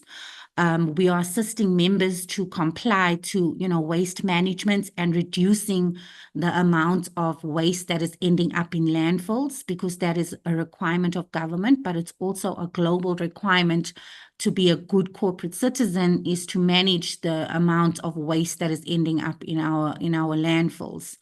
In the past, we've been at the forefront as a consumer educator and a media source on the COVID-19 pandemic, the listeriosis outbreaks that happened. If you remember what happened with the polonies, we've also been the key communicator to industry when there was the social unrest in KZN. And the list really goes on. I think with us, we are more of a firefighter on behalf of industry. Apart from the work that we do or plan for, there is a lot of stuff that just happens that we have to respond on behalf of industry for. So you'll find a lot of the time our executives are in the news, speaking to the media, things like product recall, things like counterfeit products that are out there in the market. We are the actual voice of the industry, and the same for any other industry body or advocacy group. That's what you have to be for the industry, because it's so vast. We need one neutral, strong voice that is also speaking on behalf of industry. So we also have a risk initiative, because if you think about, if you look at the challenge here on the socio-political side of things, the political instability and the social inequality comes with its own problems. So you'll find that in our value chain, or in any value chain, there's an increase of risk now with regards to crime. So we've got a dedicated division, which is headed up by an executive by the name of Abram Nelson, for example, who comes with about 30 years of SAP's experience. And the core focus of that division is mitigation of all crime-related issues facing the FMCG value chain, or the retail value chain. And what they focus on a daily is the scourge, or the activities related to armed robberies, burglaries, bombing of cash in transit vehicles, fraud and theft that is happening at the background, the truck hijackings that are happening. These all affect the FMCG market daily, on the hour. And as a result of that, this division doesn't sleep. We've got intel. We've got very good relationships with the SAPs. We have very high intelligence connections with them, so that we can see exactly what is happening in terms of law enforcement. And we use our reach to be able to warn our members and to caution them about, look, this is happening in this region. Please use alternative routes for your trucks. Please protect your stock, so that ultimately we can get the stuff to the shelf and in the hands of a consumer. So our engagements with law enforcement are 24 hours a day, and the communication of the industry body to the sector is ongoing. You'd be surprised at the things that are happening behind closed doors in South Africa that affect our ability to trade, even up to things like kidnapping and extortion and public unrest, which we see as becoming quite a common factor in the country due to a number of reasons. We also have a program that allows us to identify anybody who is going into an FMCG environment. We have an ID cards division where anybody who is going to work in a DC or in a retail store or in a logistics space can actually be identified and verified as a good actor.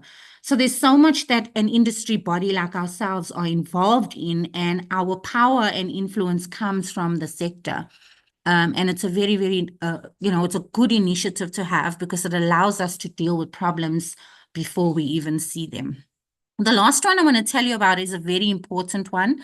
It's the reason that we are called the GS1 Trading as Consumer Goods Council, and that is our Global Standards and Solutions Division. Now, I want everybody to take off their business hat and put on their consumer hat, because this division is actually going to evolve the way we operate as consumers when we go shopping.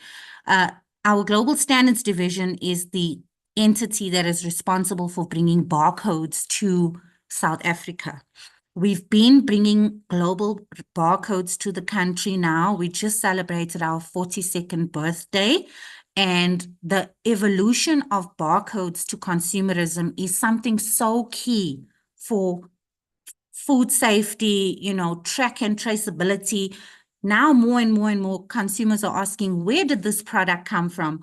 Who made this product? I mean, we know our problems in South Africa, where we read in the headlines or we see on the news, some kids have consumed biscuits in a township somewhere from a tuck shop, and the sad things are happening where children have eaten biscuits or noodles or something and have actually passed away. And that is because there's so little consumer education about where did this product actually come from. So there's a lot of ownership that must happen on the part of the vendors, the manufacturers, the sellers of those products, whether you're buying it at a very posh retailer in Sandton or whether you're buying it at the corner tuck shop in your community, there's a level of ownership that needs to be there. I'm inviting everybody to start to pay attention to the barcodes on your products. Become curious. That's where innovation and opportunity comes in, because as we move forward now, you'll be able to use your handset or your phone more and more often to interrogate a product. And this is a huge opportunity for growth and innovation in FMCG, is that if you are wondering, where does this product come from? Is it safe for me to consume? Brands have a responsibility to put that information out about the product. In order to avoid the challenges that we are dealing with, we need to really be more curious. We need to use the technology that's available to us to be able to do this. So another kind of feather in our cap, in our positioning as an industry body, is that we have been able to collect information about the products that our barcodes are going onto. So the opportunities for growth and innovation where we are sitting is we can assist brand owners to share trusted data about products, consistent data, stuff that is globally aligned. So what we are doing in South Africa needs to match what's happening in Asia or in Australia or in the United States of America. And that's where our global standards fit in.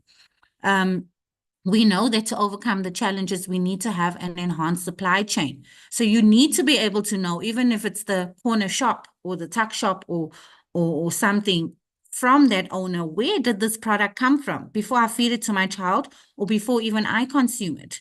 Every single consumer has the right to know about the products that they are consuming, and that puts a lot of responsibility on the sellers. It's not just about selling a product anymore. We need to protect ourselves through food safety and product trust. So there's a lot of opportunities for growth and innovation. And as an organization, we are digging deep into our relationships with the trade, with brand owners, manufacturers, stakeholders like Proudly South Africa, the SETAs, government, and we are trying to come up with solutions that's going to actually support the cause. So what we've done, we've just recently developed an app. You can find it on your app store. This app is called the My CGCSA app or My GS1ZA app. I've got it on the screen. And this app is now going to be a game changer because within this app, you are able to verify a product by scanning the barcode. So I really encourage everybody to, share this with your families, with your friends, in your workplaces, because it actually talks to the narrative of South Africa. And innovation is key to deal with problems. So on the left-hand side, you can see all the challenges that the FMCG sector is faced with that brand owners need to provide. And what better way to do this than to use innovation and technology? So the app, if you look at the CGCSA app, you can verify the product ownership and you can verify the product's authenticity by seeing who owns this. And if you want to take it further, you can actually call that brand and say, I've got a product in my hand. I purchased it at the spaza shop around the corner. This is what the product is telling me in terms of its barcode number. It's telling me this in terms of its best before date. It's telling me this in terms of, who the brand owner is. Is this product safe for us to consume? At the same time, if you have concerns about the safety of the product, you can actually report the product as a suspected illicit product through our app. By filling in a couple of pieces of information, you will then be sending a message through to our risk division, who will then be able to launch an investigation and bring in those brand owners to say, this product is in this region, this is the serial number, did you actually send it there? Is this actually a legitimate product?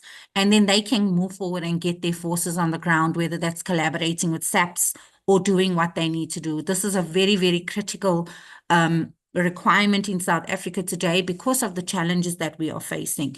So we're very au fait with the global narrative of how to improve FMCG supply chains, but we're also more mindful of our South African narrative, the challenges that we experience in the country.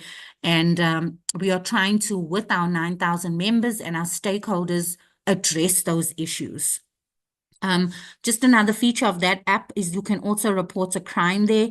If you have witnessed a crime in any region, you can just send an alert with a little bit of information and our people that are linked to the app will then be able to enforce investigations and actions. So this is quite key, and the future of FMCG is looking bright, and we are super excited to be a part of innovation that's going to drive improvement in business and in the lives of consumers. I think something that's not really touched about, colleagues, really, as we try to deal with all of these issues or challenges facing business and industry is we're not spending enough time to really educate consumers. And this is a challenge that we are taking on, and we will take further to our stakeholders, such as the NCC, National Consumer Commission, and to brand owners, that they need to also take time to educate consumers about how they can influence how products in FMCG are, brought to the market.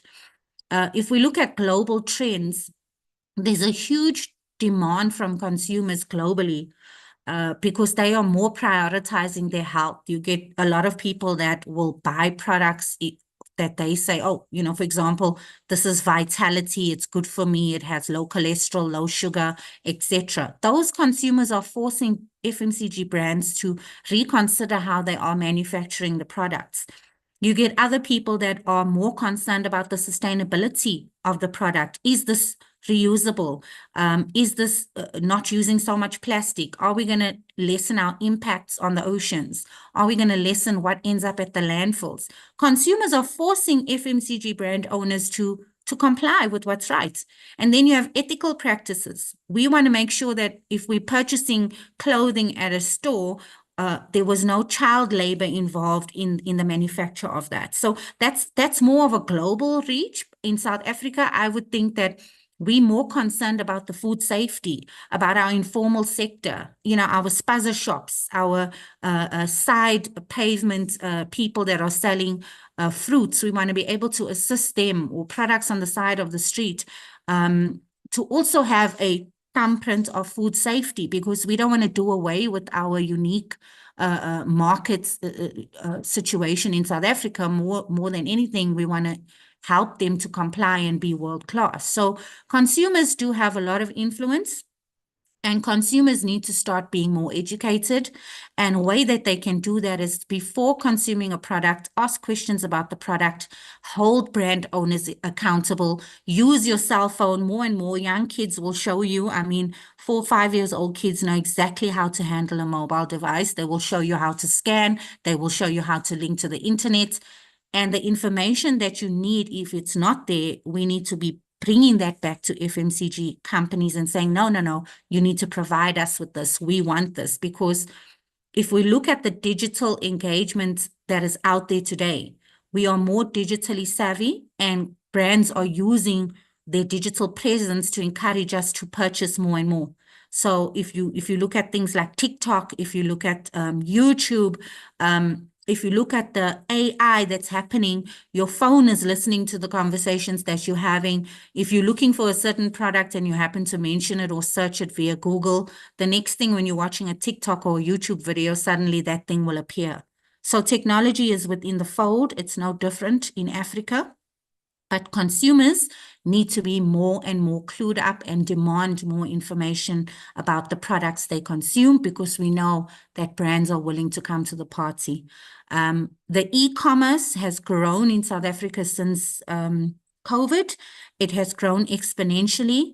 If you don't know, we have already got the likes of Amazon South Africa that has come to the party. They are giving our local e-commerce platform Takealot a run for their money. So that means that digitally we are getting more and more mature, and it makes the whole game interesting. So that's some of what we do at our industry body, Consumer Goods Council, and we are happy to engage further. I think our details will probably be shared with all the recipients, and my slides can also be shared if needs be. Thank you so much.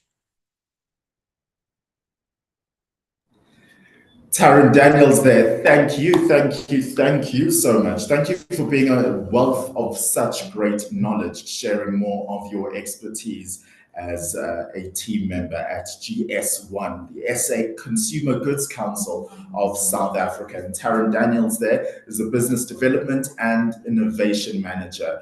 Such great insights that you were able to share. So you and the team are clearly doing incredible work. And thank you so much for continuing to paint such a great picture around not only opportunities, or rather not only challenges, but rather the opportunities that can come from overcoming those challenges. So certainly, I hope that you were taking notes and you were able to hear more, you were able to utilize what Taryn was able to share this morning. So we're shortly about to wrap up with our last, but certainly not least, presenter and speaker for this morning at our Future of FMCG Trends, Challenges and Local Opportunities webinar. I'd like to introduce one of the forces behind Funky Oma. Her name is Johannita Ekstien, and she's the founder and director of Funky Oma. And here is a short introductory video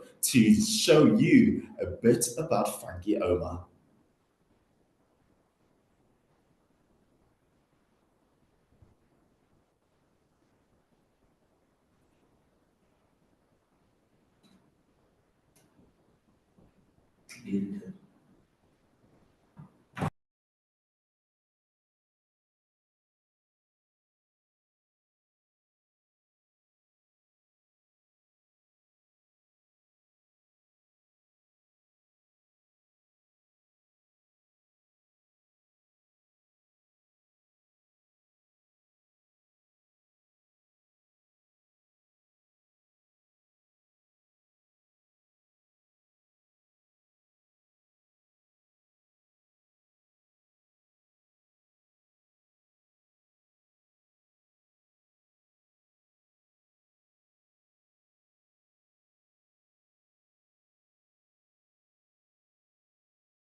That's the incredible work of Johannita Ekstien, who's the founder and director of Funky Oma. And she is our final speaker for this afternoon. Johannita, thank you so much for allowing some time so that we get to pick your brain this morning as the Proudly South African team. Johannita, how are you doing?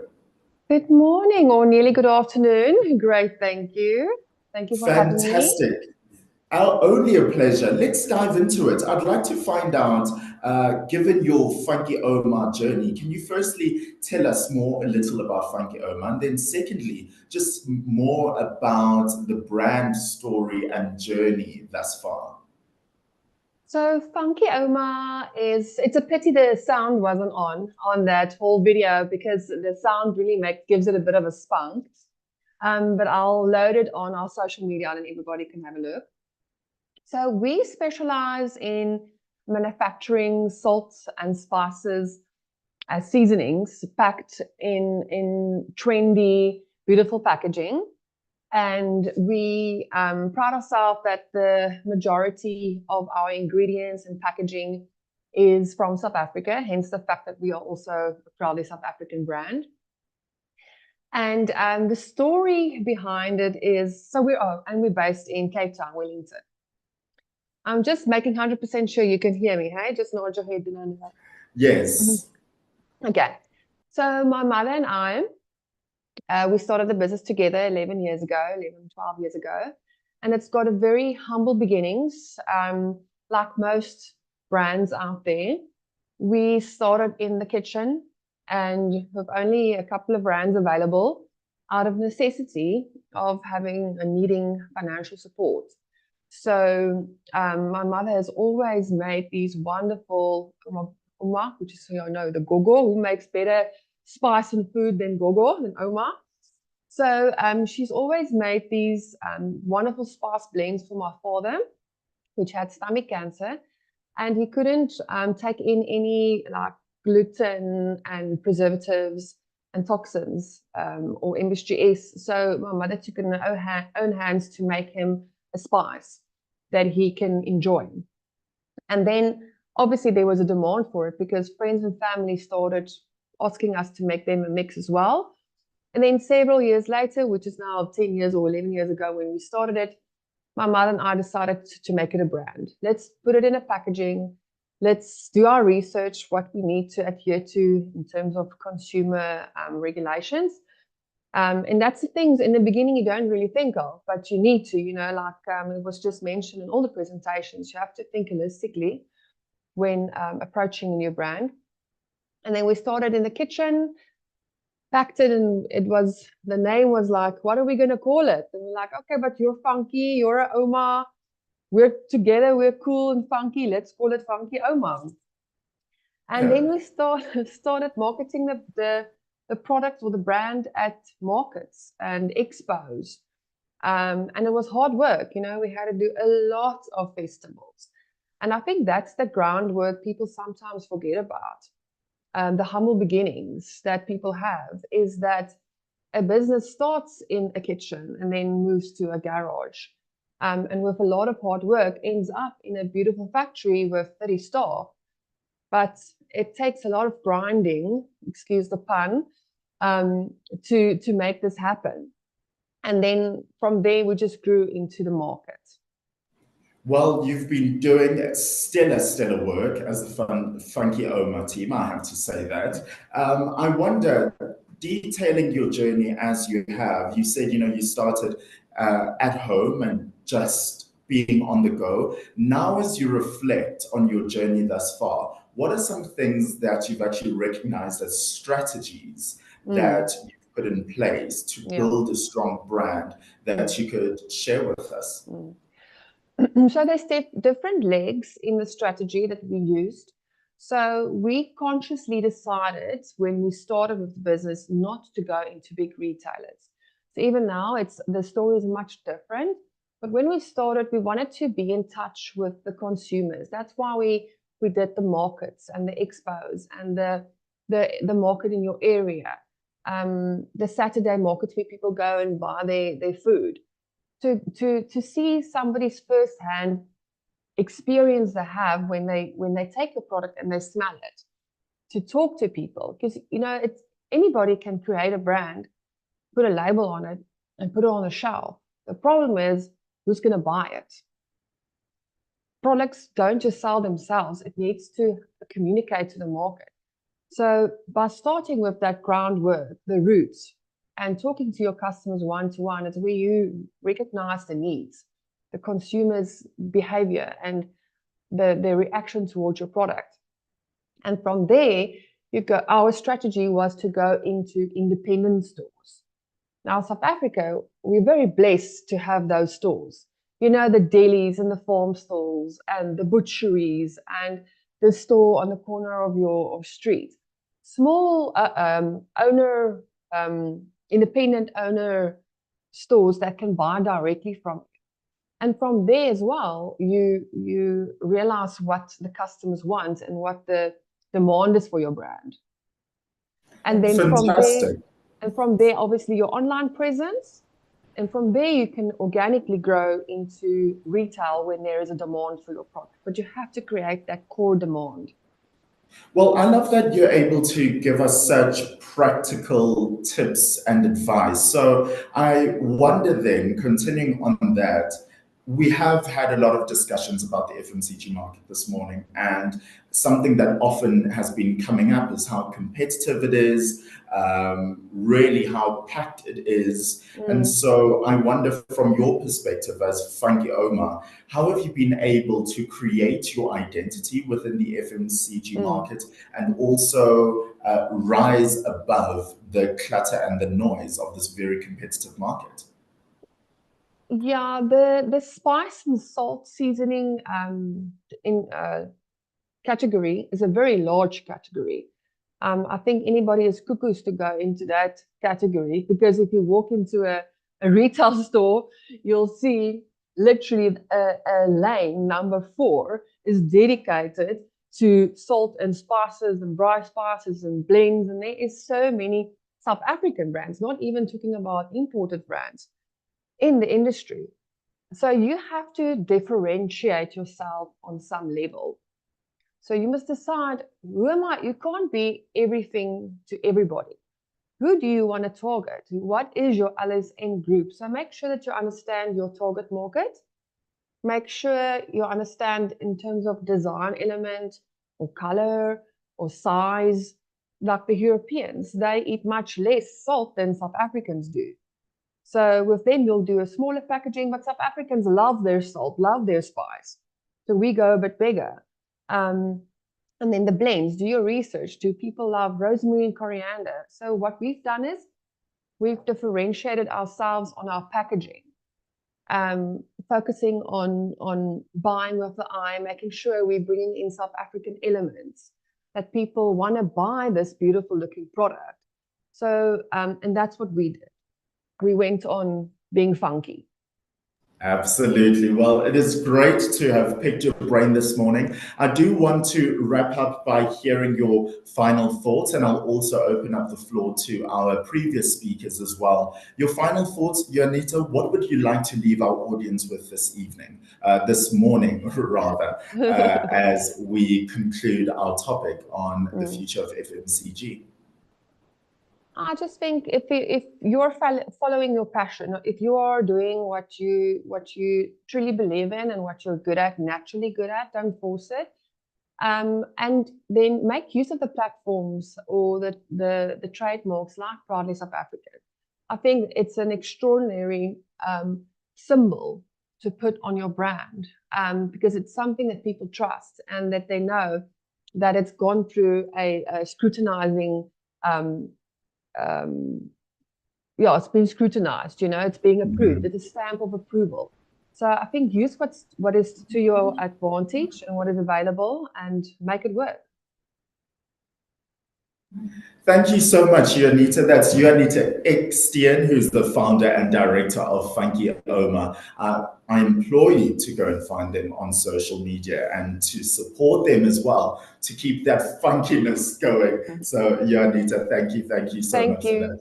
I will open up to our speakers and just to hear their final thoughts on today's topic. Alicia, are you still with us? Could you give us your final thoughts on today before we wrap up our conversation?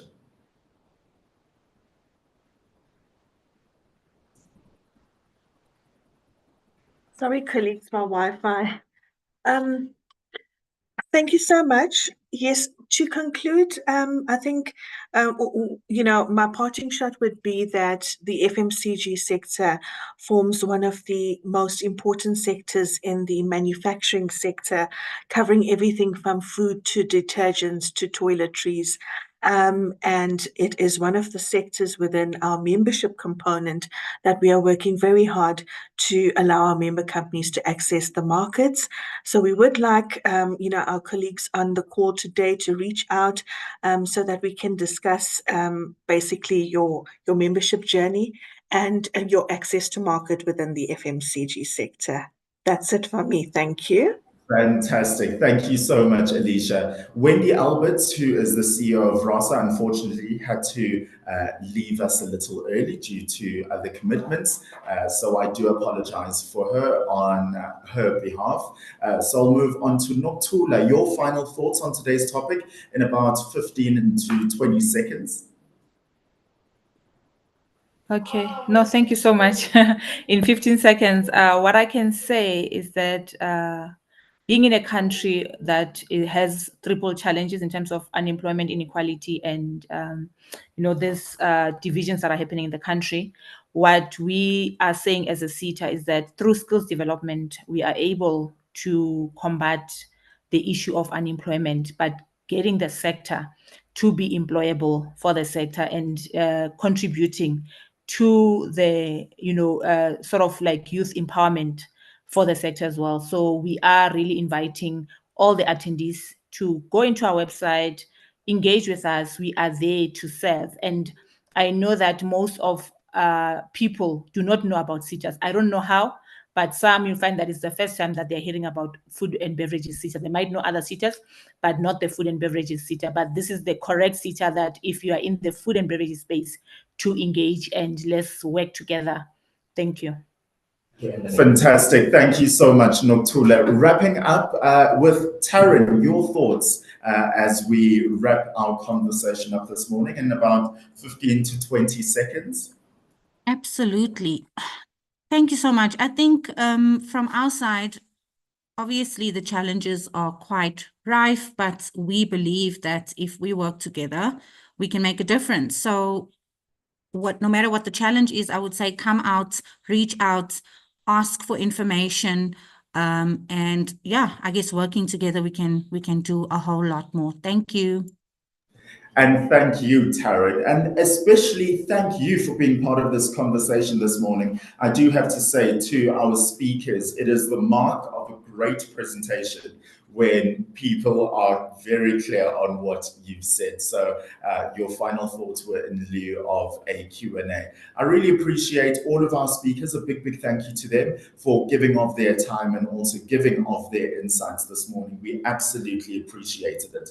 And thank you for watching. Thank you for interacting with us. Thank you for supporting Proudly South African. The conversation is absolutely far from over. How about you continue to keep up with us? Go on to www.proudlysa.co.za.